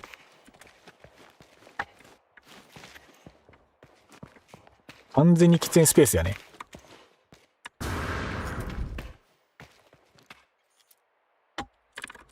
で、拙者がステッカー持ってないので、すいません。じゃあステッカーまでお願いします。なんかすいませんね。全部お願いしちゃって申し訳ない。なんか宇宙船の音がした。どうしよう。下仕上げてもらってる間に俺上のベンチ増やそうかな。じゃあ、慶太郎さんに仕上げてもらってる間に Y、こっちの上の方、ベンチとか拡充するね。広げちゃおう。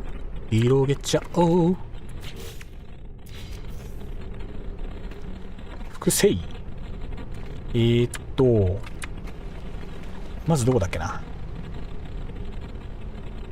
2個目ダイヤ端交点から真ん中。OK。2個目ダイヤ端交点から真ん中、ここだね。ここにまず一旦仮設置のワン交点挟んでもう1個。この辺かいに仮設置で、こっちにもう1個仮設置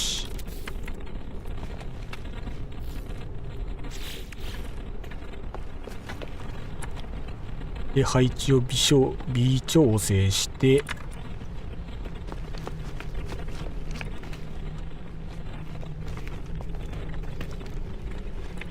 こうすると結局なんか縦看板とか欲しくなっちゃうんだよな。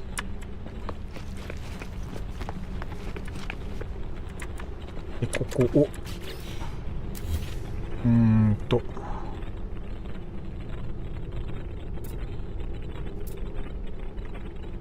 上になります。上に飛びます。で、合わせます。どこだっけな。この線でいいんだっけかな。忘れちゃったな。ここでよかった気がする。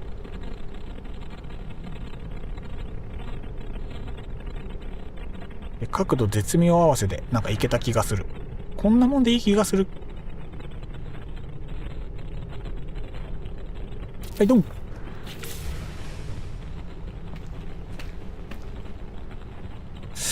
ちょっと食い込んだけど、まあいいことにするか。ちょっと細かすぎるんだよな。自分で言うのもなんだけど、細かい性格しちょる。大体だよ。いいよ。オッケー。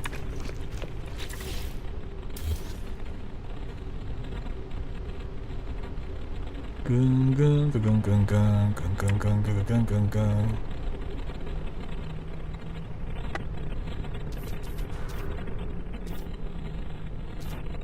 もうちょっと気持ち前に出してもいいんだな、これだと。こんなもんでいいんじゃないか。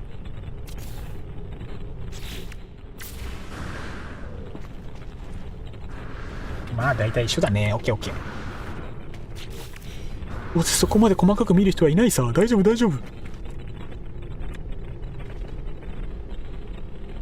お、りゅうきさん、こんにちは。いらっしゃいませ。ありがとうございます。この間のね、続きをやっております。よかったらゆっくり見ていってください。だいぶ状況が進みまして、上の方もこのひし形が一回決まったのでね、決まったひし形に対して前回設置してもらったものを復旧して、復旧は前回やったかな。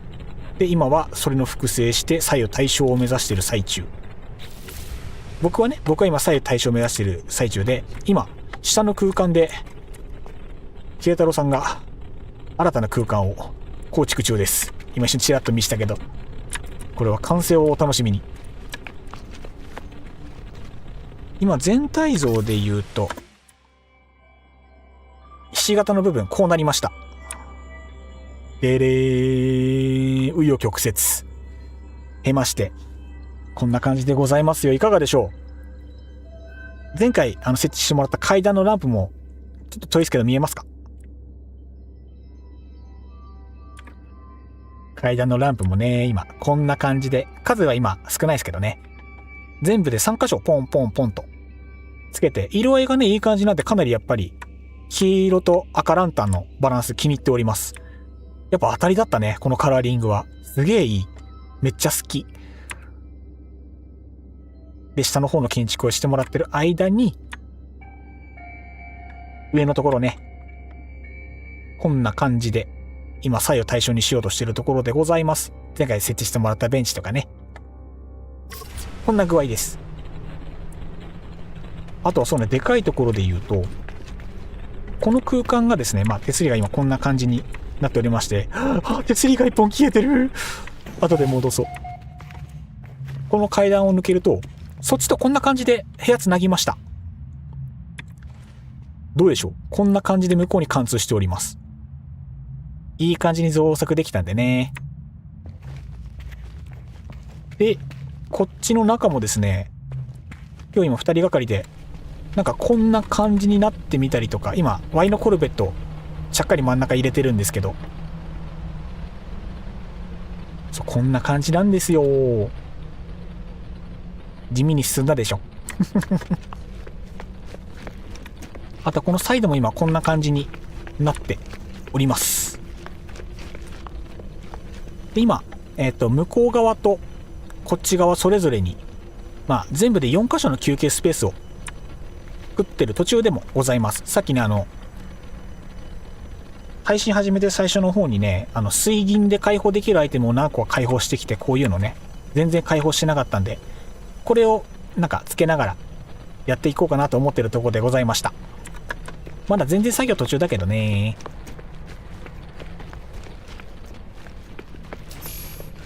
この辺が、イメージとしてこれ1個完成したのがこんな感じの休憩スペース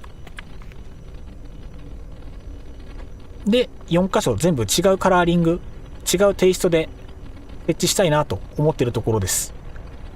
あそこの1箇所はなんかアイテムのカラーリングをいろいろ実験してない、今なんかごちゃっとしてるところではあるんですけど、多分これからね、新しいテクニックを模索しながら、みんなの創作意欲のままにオリジナリティのある休憩所をここに1個作ってもらうと。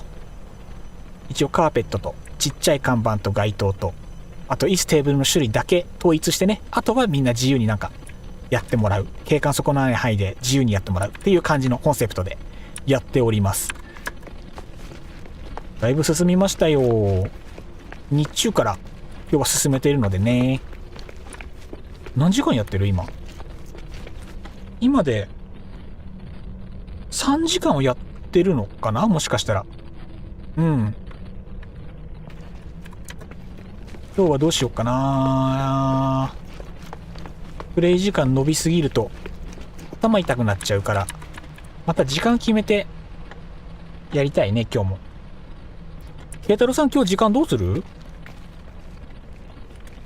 慶太郎さんも早い段階からずっと建築手伝ってくれてるから、時間のあたりどんな感じがいいかしらね。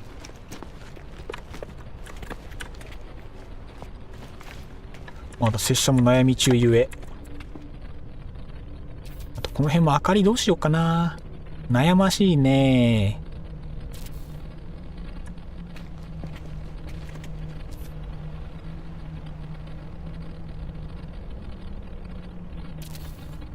よいしょ。もう一個かな。この辺かな。この辺ポン。一旦7時とかでご飯食べてくるから了解。どうしよっかな。じゃあ今日、ワイも今日まだ飯一食しか食ってないんだよな。仕事終わってから。当直上がりで、そのまま、まあ家でちょっと管巻いてから、軽く飯食ってから始めてる感じだから、本当はまずいんよね。本当はね、ワイもちゃんと夕飯食わないとまずいっちゃまずいんだけど、いつもの不摂生、レッドブル飲みながら、ごまかしながらゲームを楽しむ。そんなプレイを今日もやっております。よいしょ。あと光るもの、これもコピー1個いて、譲り受けたものはねコピーしてバンバン使っていきます。ありがとうございます。この辺もどんどんね解放していかんとね。まだ水銀で解放してないアイテムいっぱいあるからやり込み要素が多いんじゃ。これまたやり込み要素が多いんじゃ。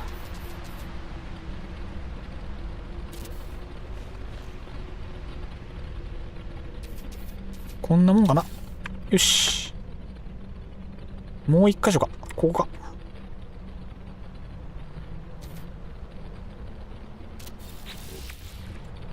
はーい、一気に明るくなったね。植物が光ってるからね、ありがたいことじゃ。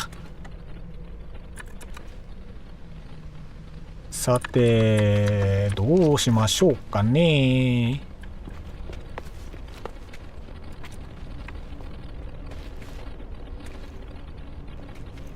や、慶太郎さんの建築見てもよろしいか。喫煙所今こんな感じです。ちらり。いいねー、めっちゃええやん。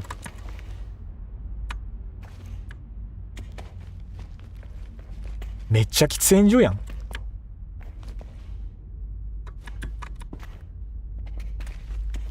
あらあらあらあらあらあら。いいねいいねいいね。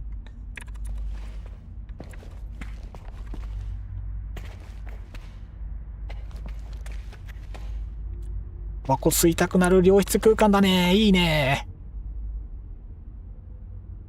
あと床の色だっけか。床の木のとこの色もって言われたよね。そうだよね。ここね、ちょっと攻めたカラーリングにしたくて。いいかい？変えちゃって色。真ん中緑にしたからさ、逆にここで明るい色を放り込むことで印象を強くしたい。変えていい？ありがとう。ゴールデンパイン&オーク、この辺がいいんじゃないか。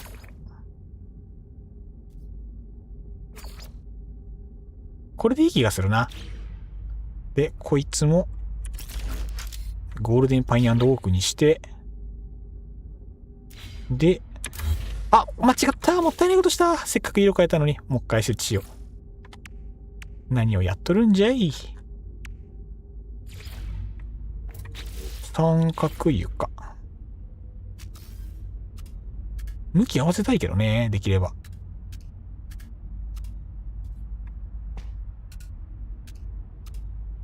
周りの建築物に依存してるせいか。来た。個人的な好みです。で、もう一回こいつにして。よし。意外とこんなカラーリングで目立つんじゃないか。本当は赤とかあれば赤にしたかったけど、まあこんなもんでしょう。多分こんなもん。いいね。あとはそうね、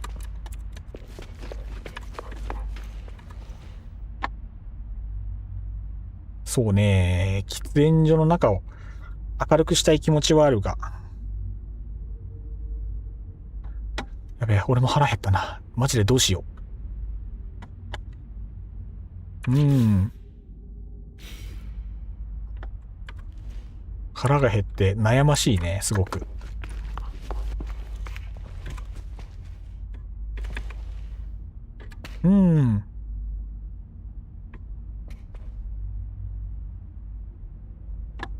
どう区切るのがベストか。マジで悩ましいね。一旦これ直すか。手すりが一本消えてしまったので、こいつを、ランタンじゃなくて、当たり判定が持ってかれてるな。あら、やね、当たり判定持ってかれてるわね。埋めちゃってるからね。どうしよう。埋めちゃってるからね。うまくターゲットが取れないね。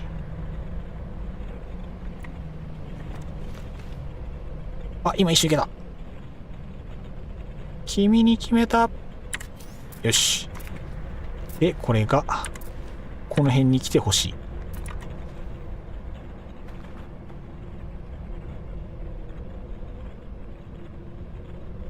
寝てました。おはようございます。ぐっすり寝れたかい？仕事で疲れてるからね。休むの大事だよ。うちの配信癒し系をね、意識してるんで。これでうちの配信聞きながら寝落ちしてもらえたら、それはある種本望でもあるからね。こちらのことは気にせずに。休めるときに休んでもろて。どうしようかな。この辺のいいとこに設置したいけどな。どうだ？こんなもん。この辺でいいんじゃないかい？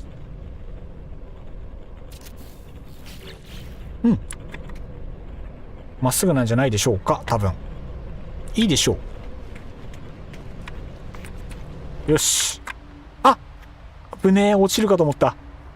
ごめん、ちょっとセーブしてくるね。なんか今にもゲーム落ちそうだった、今。怖いねー。怖いねー。ノーマンズスカイはこういうところがあるからね。セーブ。オッケー。なんだかんだ配信時間結構長いよね。ちょっと確認するか。今ちょっと何時間やってるか確認します。14時スタートだから、6時間 ?6 時間20分。8時半で終わりにしようか、今日。一旦抜けます。タバコあとちょっとまでできました。了解です。や太郎さんどうする？次回にする？タバコ。多分ね、ワイもあともう30分ぐらいで切り上げるつもりでいるから、多分晩ご飯食べてから戻ってくると配信閉じる時間になりそうだ。今日喫煙所一旦ここまでにするか。ちょっと申し訳ないけど、ワイも腹減ったし。すげえ。ちょっとみんな見て。これが慶太郎さん作の喫煙所でございます。おしゃれ。国和さん、パチカス弟を追い出しました。偉い。偉いぞ。人のものを勝手に死に入れるね。パチカス弟に人権はないですからね。ああ、マジで。今笑おうと思ったけど笑えなかったもん、今。本当に。すごいもんね。本物だったらやばいもんだって。だってガチなんでしょ？もう許す許さないじゃないもんね。ありえないから。マジで。本当に絶対許しちゃいけません、その人は。必ず回収してあげてください。もう何もかもがどうでもよくなったのでまた寝ます。ゆっくり休んで、ちょっとメンタル回復して。本当にどうしようもないからね。本当にゆっくり休んで、回復しちゃって、今、ひまじんさんの今の心が俺は心配だよ。あまりに衝撃的すぎるから、マジで。あれなんか床の色が元に戻ってる。まあいいか。オッケーオッケー。そんなこともあらな。あれか、動機が変わったのか。複数人でプレイしてると、登場人物の挙動、参加者の挙動でやっぱり途中までのログが塗り替わったりするんだろうね。ちょっと変わっちゃったん。あれだね、この辺意外と暗いね、なんかね。この辺もっと明かりが欲しいんじゃないかい？どうなんだい？明かりが欲しいんじゃないかい？バグっちゃったか。そうかも。まあでも仕方ないよね、こればっかりはね。この辺バグるのは本当にどうしようもない部分だから仕方ない。はい、お疲れ様でした、ひまじんさん。ゆっくり休んでください。本当に心休めて。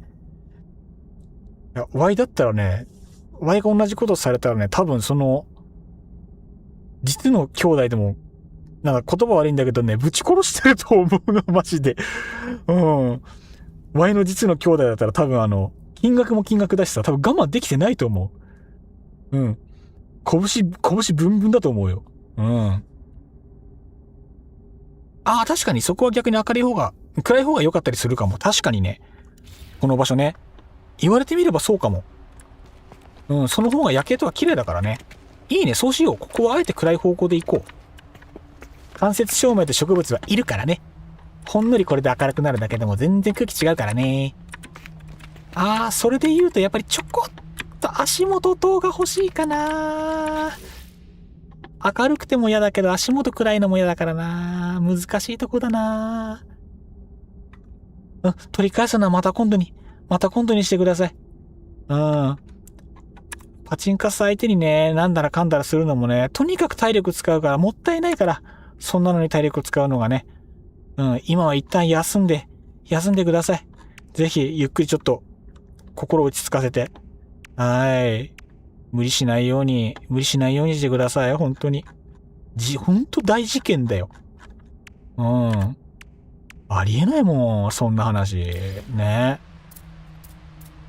お日様出ればやっぱ明るいんだよな、全然な。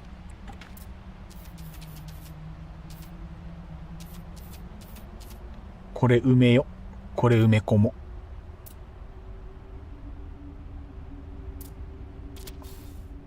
これこうしよ。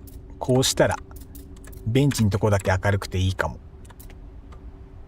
でもどうなんだろう。明るすぎるかな。夜になった時にどう見えるか。それ次第だな。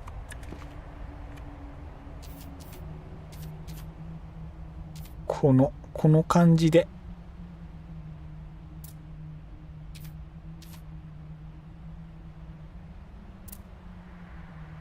この感じで。さっき芝来ましたと言いましたが、何をしたかというと、頭突き50発ぐらいです。めちゃめちゃついとるやん。めちゃめちゃ頭ついとるが。ボコボコやで。ボコボコや。いやー、本当にね。意外と明かりちょうどいいぞ、これ。そんくらいでちょうどいいですね。ね、いい感じだね。思ったよりこれ相性いいぞ。ソファーがワンランク上がるぜ。よきよきグッドだね。これでいこ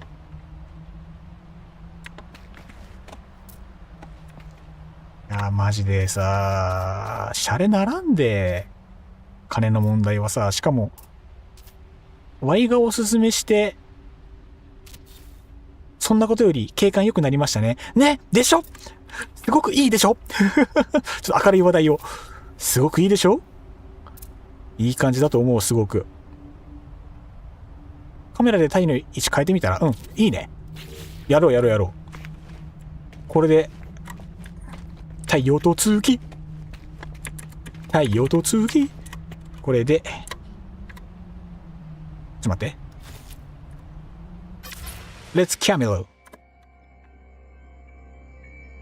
で、こうやって見たときに、全然ソファーの明るさ違うね。もう今この時点でもわかるもんね。じゃあ、一回。めっちゃいいじゃん。褒めてケイタロさんのことを、じゃあ褒めるぜ。さすがや。ケイタロさんさすが。よく気づくね。よく気づくのが素晴らしい。そしてこれを見てほしい。マジで。ソファーのとこの明るさ全然違くてすごい雰囲気良くなったわ。ちょうどいい。明るさマジでちょうどいい。階段といい、ソファーといい。ねえ。よくできました。ありがとうございます。嬉しい。褒められると嬉しい。チル。そう、実にチル。ね、最高やん。めっちゃいいね。ちょっと先端の端っこ少し暗いのが気になるけど、あそこにも多分これと同じ手の明かりちょこっと隠して設置すれば、多分いい感じになると思う。あとあれだね。でっかいさ、ライトが通路の両サイドに2つボンボンってついてるじゃん。あれのおかげで、コルベットがなんか突っ込むときに、それが目印になってちょうどいいね。なんだ、めちゃめちゃいいじゃん。マジ？いやー、めっちゃ良くなったね。いやー、いじった甲斐ありましたなー、これもね。やればやるほど良くなるね、マジで。いやー、よきよきグッドだね。いいですね。これマジでいいね、すごくね。あとね、今じゃないんだけど、将来的にね。あ、実にチル。すごくいい。いや、今日手伝ってもらったからすごい早かったよ。すごいいい感じだったし、しかもその喫煙所がマジで神。喫煙所がマジで神様。起きたばかりのタバコうめえ。セブンスターからの赤丸賢者タイム。ダブルスイ熱いですな。ダブルスイ熱い。いいね。吸いまくりんこ。今日はここにコルベット入れたりもしたからね。この中の方の景観も考えたい。でね、今さ、ここにさ、ショートジャンプ設置してるじゃん。ここをさ、ミニ階段で1段下げて、半段か1段下げて、で、ここにそのショートワープ用の床範囲設置して、で、そっからそっちに飛べるように。要するにこのショートワープを少し隠したい。ここから少し床を下の方にギュッと設置して、それをやりたい。なるべく本当にこの辺をフラットにしてあげたら良いんじゃないかと私は思っている次第でございます。そう。せっかくだからね、設置してもらったものをさらにこだわって全体のバランスをさらに洗練していきたいって考えると、ここのソファーもただここにポーンって置くのもちょっともったいないから、これもまた少しいじりたい。こういう設置加減みたいなのまずもうこのまま置いとく前提として、真ん中に寄せるなり、少し出っ張らせてちょっと特別席にしてみるなり、それで立体感を出したらグッドになるんじゃないでしょうか。ちょっとそれをやっていきたいね。今やっていこうか。一旦ここのソファーのそっちにも同じのを設置した後にそっちをやろう。なんか今日はそこまでやればなんかちょうどいい時間になりそうだね。19時半の予定だからあと20分だ。あと20分あればそこまで収まるんじゃないかな。そこまで収めよ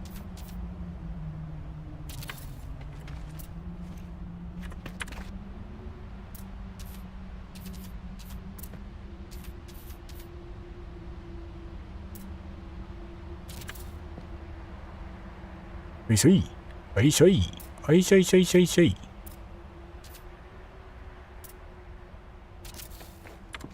こんなもんでいかがか。角度、こんなもんでいかがか。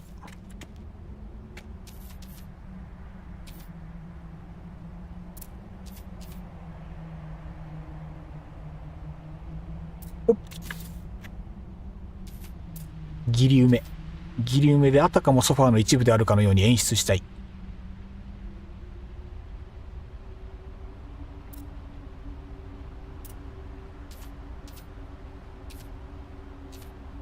こんなもんでいかがか。で、ここだよ問題は。正直ここに1個これ置いとけばいいんじゃねえかな。これだけで全然空気感変わるんじゃないか。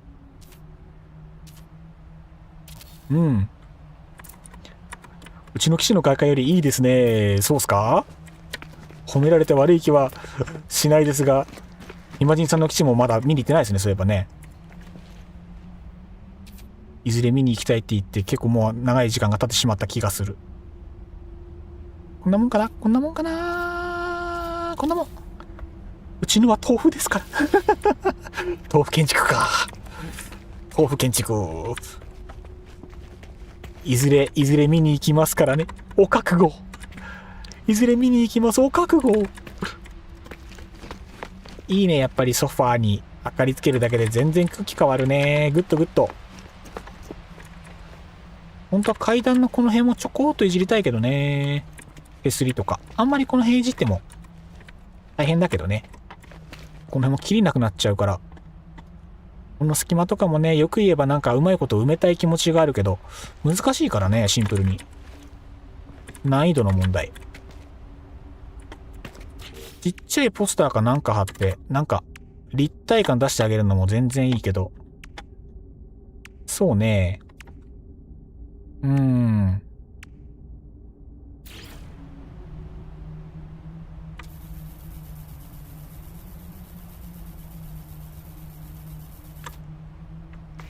このポスターってこんなちっちゃくなるんだ。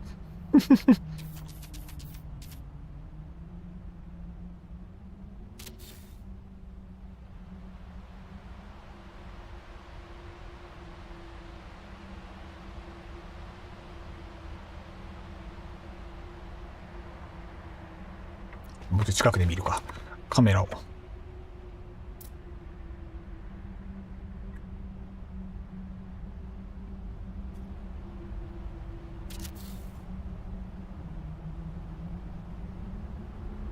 また今度見学会やりますかね。そうだね。またやりたいね。これに関してはね。おかげさまでほんと素敵な基地になるんでね。ありがとうございます。またみんなでわちゃわちゃしたいっすよね。ここでね。階段にこんなのどう？手すりのところにちょっと色つける感じで。悪くないんじゃない？近くで見るといまいちか。なんかちょっと浮いてる？いや、意外と浮いてないな。ダメなら後で考えるし、一回貼るか。いい感じ？あ、いいか？よかった。じゃあちょっとこれ採用で。これ採用で、これもう一個作ってこ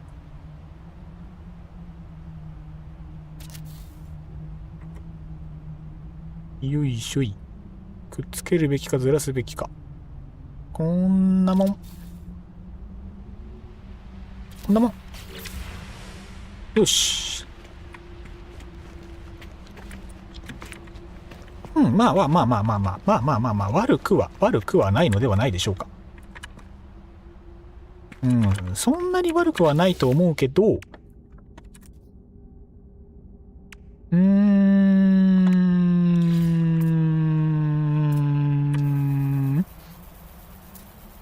両者の拠点。あ、そっちね。あ、いいね。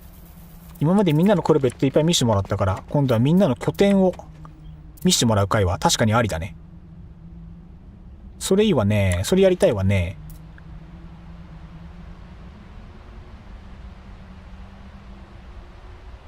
この辺。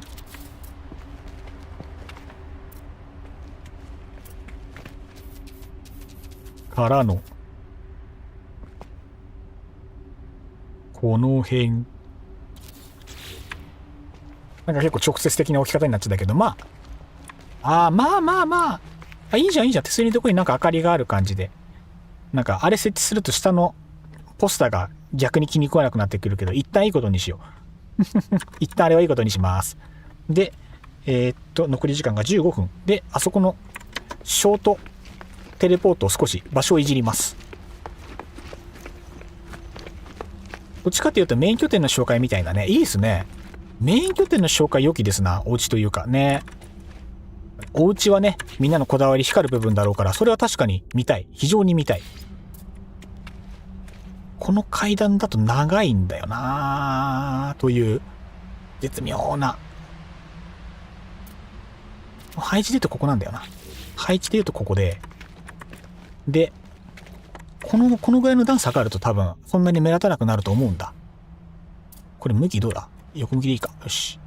ここね。で、ここに1段移せば多分もう目立たないと思うんだ、これは。で、電源ってこれどっから取ってるっけか。電源、向こうか。向こう電源メインや。いいね。じゃあ、移動も楽ですね。で、直接移動させても良いのだが。移動させるか。移動です。あなたは移動です。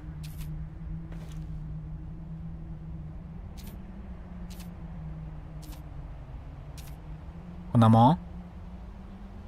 もうちょい。こんなもん。下げ下げ下げ。こんなもん。ここかな？ OK。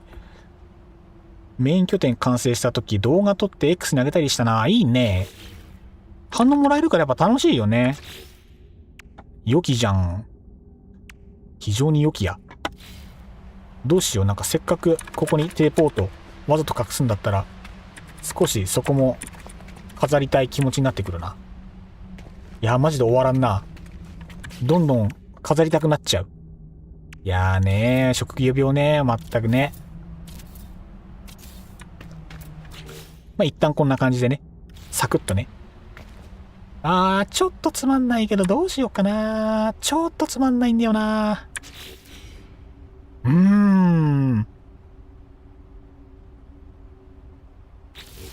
いや。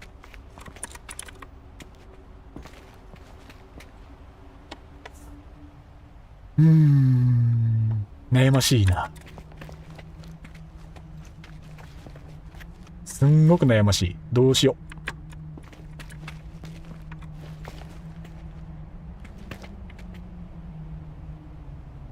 う。S3 つけんのにワイヤーグリッチ使った方が話早いのかしら。実はまだその辺がよく分かってない。印割った方がいいか。じゃあね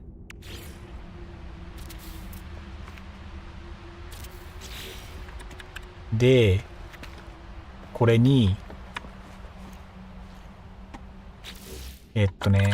まだね、これ仕様がよく分かってないんだよね。グリッチなら今度やりましょうか。あんまりグリッチは多用したくないというか残したくない気持ちがまだあるので、なんか、印付けフリーハンドでも付けれるパーツの、ちょっとなんだろう、角度を整えるためだけみたいな、そういう使い方だけ今はしてます。ちょっと今心配性状態に今なってるので。それかこのパイプをそっからそこまでフリー設置できれば、よきよきグッドだな。配線モード、フリー設置。これでパイプつくんじゃない？つかない？使ったことないけどどうなんだろう。手すりっぽければ正直何でもよい。ここ。全然あさっての方向なんだが。下手くそか？もしかして。これ下手くそだな。ちょっと待って。ナンセンス。フリー設置の、こっから生やしたいからここを押したいんだけど、生えたんじゃない？生えたっぽいよ。どう？生えたんじゃない？これ、そっか、そういう風にしか伸ばせないのか。これも随分癖強なパーツだな。手すり。ちなみに貫通します。手すりかっこ貫通。なんかついてる位置が正直気に食わないけど、まあないよりいいでしょ。OK。で、同じ要領で、こちらにフリー設置することにより、どの辺つけたっけか。この辺か。君に決めた。よし。で、反対側のこの下のこの辺につけてあげるといいんじゃないだろうか。OK。手すり過去滑る。ビジュはいいじゃん。ビジュはいい。これでいいことにしよう。で、ちょっと暗いので、ここもほんのちょっとだけ明かりを。仕事灯ぐらいの明かりはつけてあげたい。いざコルベット撮影するときに目立つかどうか。そこはポイントだからちょっと後で確認しなきゃいけないけど。つかな？一旦ここかな。ここにまず移行する。で、こっちにももう一個。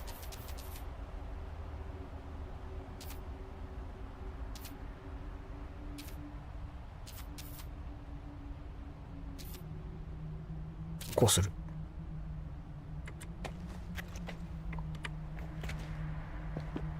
オッケー。足元ちょっと明るいよ。で、階段の影。見えづらいところに明かりを内側に。この辺だな。こうすることであんまり撮影の邪魔にならないんじゃないかなと思うんだけど、どうだろう。撮影してみるとわかんねえか。こればっかりは。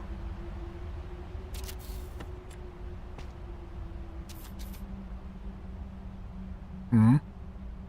左右合わねえな。あ、この辺か。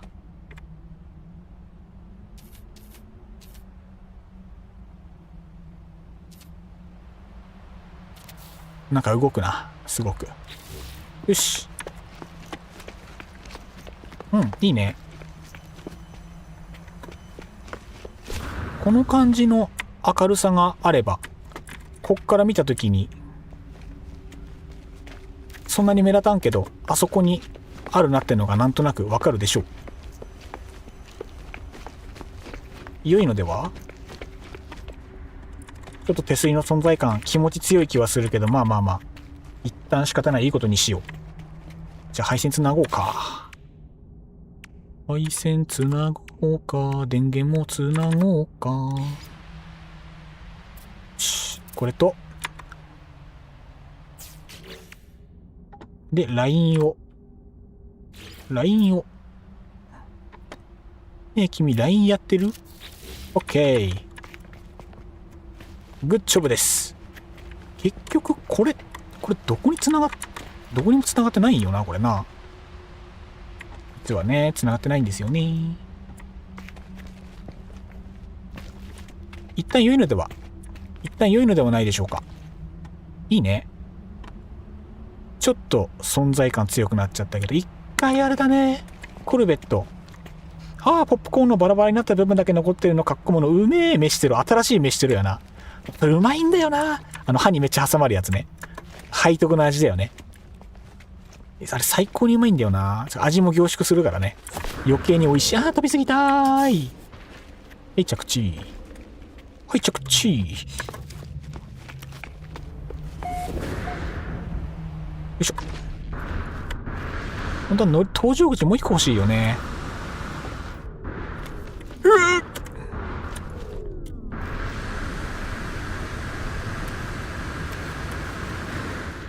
よし、オッケー。国方さん、今度企画することになったら、ディスコードで通話とかしながらやるのはどうですか？ありだと思います。非常にありだと思います。ぜひぜひお願いしたいですね。そのためにやっぱ準備が必要ですね。ちょっと、やっぱり段取りしながら準備したいですね。やっぱどっかで簡単な打ち合わせしたいですよね。一応ね。上昇します。ぐーん。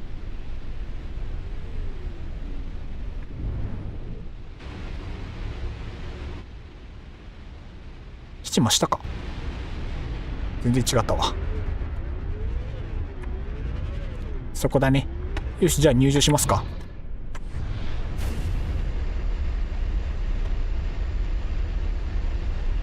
ユンダン。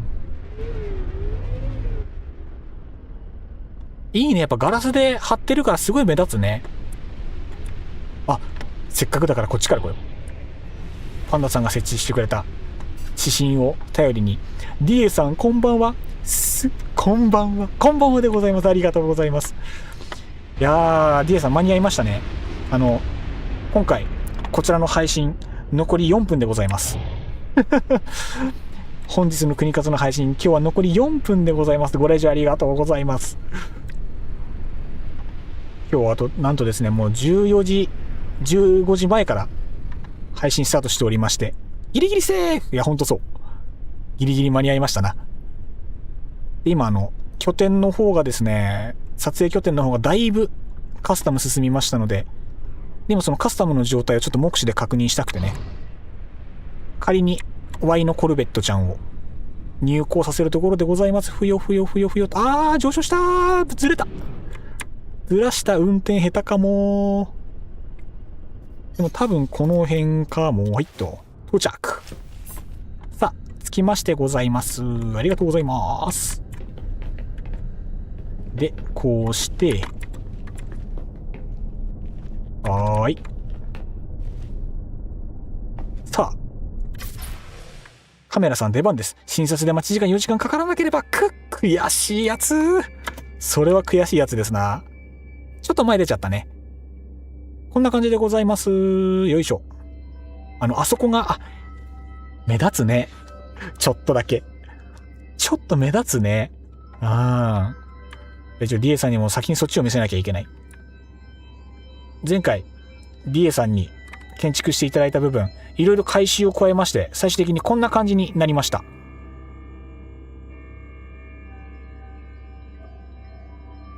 真ん中割れてるやつを、ほら真ん中、割れてたじゃないですか。あれをくっつけるために、大体同じ配置のやつを、ざっとばらして付け直して、ざっとばらして付け直してて、形をキープしたまま真ん中の隙間をピッと埋めた上で、端っこのガラスのところなんとか、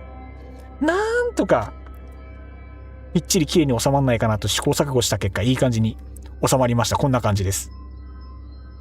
いい感じ。ありがとうございます。すごーい。これはあれですよ、DA さんが最初に作ってくれた叩き台があったおかげで、ここまでたどり着くことができました。ありがとうございます。ここはね、今ちょっとまだ、明かりつけてないんで見づらいですけどね、今日は慶太郎さんが喫煙所を作ってくれましたので、これは次回の方。次回こちらの方は、共有したいと思います。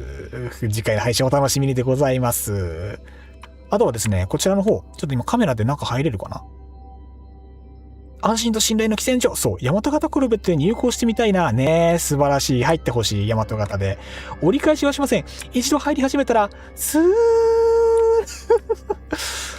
なんか、通販の人、リベンジできたらしいですね。ちゃんとした製品で。ここもこんな感じで繋ぎました。喫煙所を映んないようにするんだけど、こんな感じで道を繋いで、中と行き来できるようにしました。喫煙所映しちゃうかも。映しちゃおうか。ここまで来たら。喫煙所こんな感じです、今んとこ。今んとここんな感じです。いつもの看板も折りますれば。これにね、近いうち、また明かりがついてそこに灰皿が乗ってって感じになります。ここはまた次回のお楽しみなんで、一瞬こんなもんで、出し惜しみします。で、中の方が、こんな具合でございます。その辺も、まだ途中なんですが、カウンター席をね、作っていきたいとカウンター席というか休憩スペースをね、作っていきたいと思ってましたので、これは実験の、慶太郎さんがいろいろ実験してくれた、なんかカラー変えるとこんな感じになりますよのサンプルをね、並べてもらったので、こんな感じのを駆使して、こういう感じだとか、こういう感じのね、これ真ん中のテーブルとか椅子とかこの辺に関しては、前回暇人さんがね、設置してくれたものを移設した感じになりますけど、こんな感じの休憩所。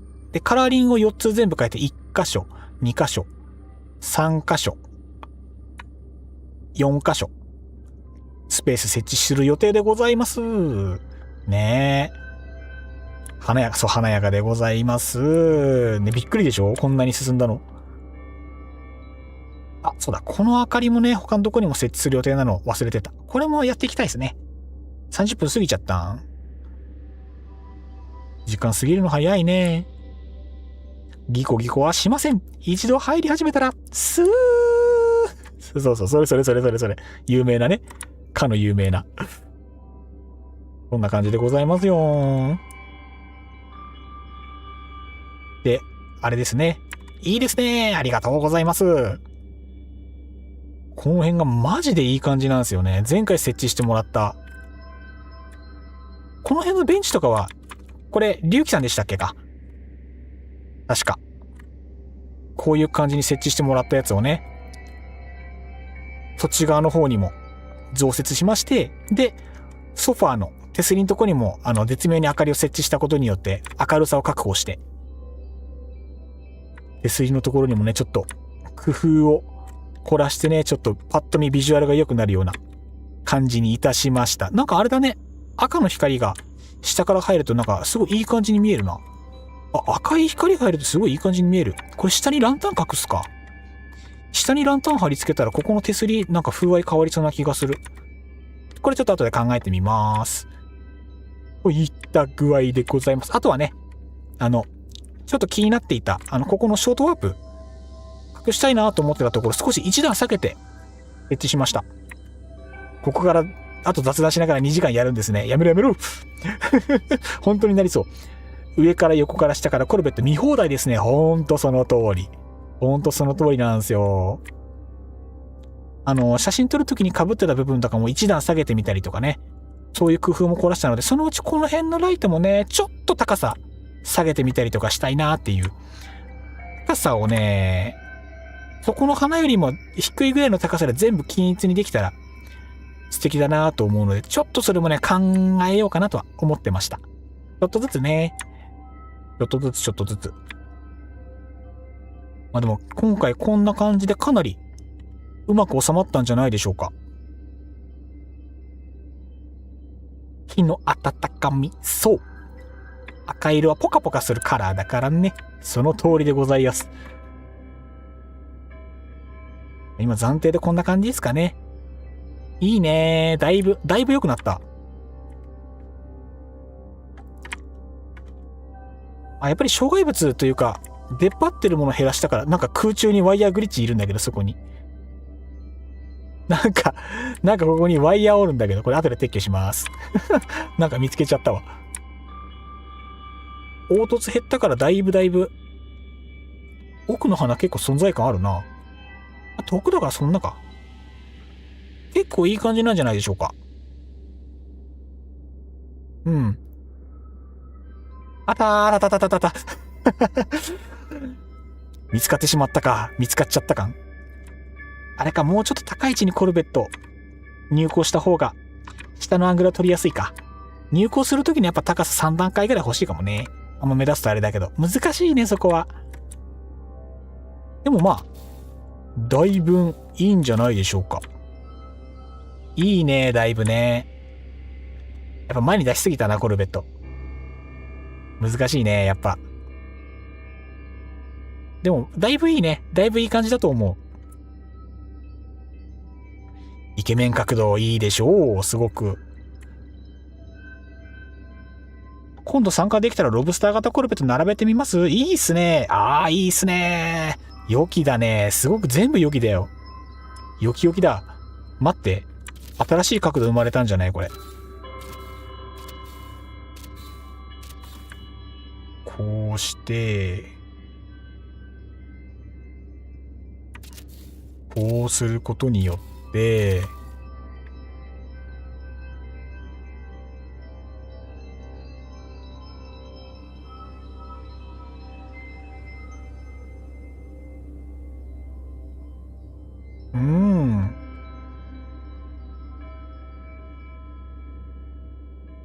from the new angle。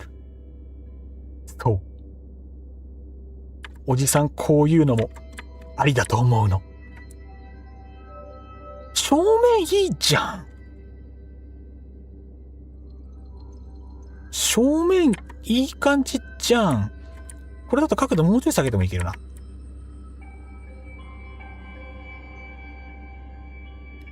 船の面の造形によっては。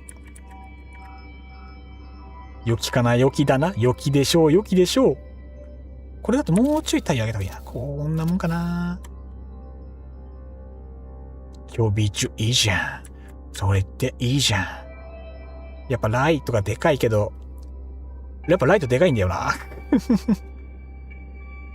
良きじゃん。これなら逆にここ映した方がいいか。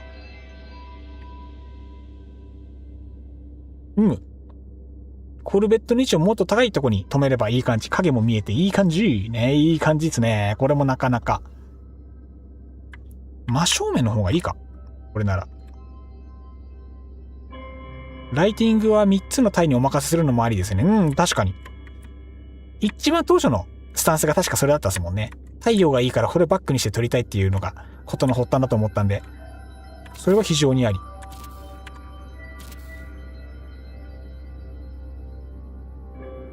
うん、すごくいい。絵になるね。これ絵になりますね、随分。よきよきよきよき。よきよきのよきだね。まあ、どの道どっから撮ってもかっこいいよね。コルベットっていいよね。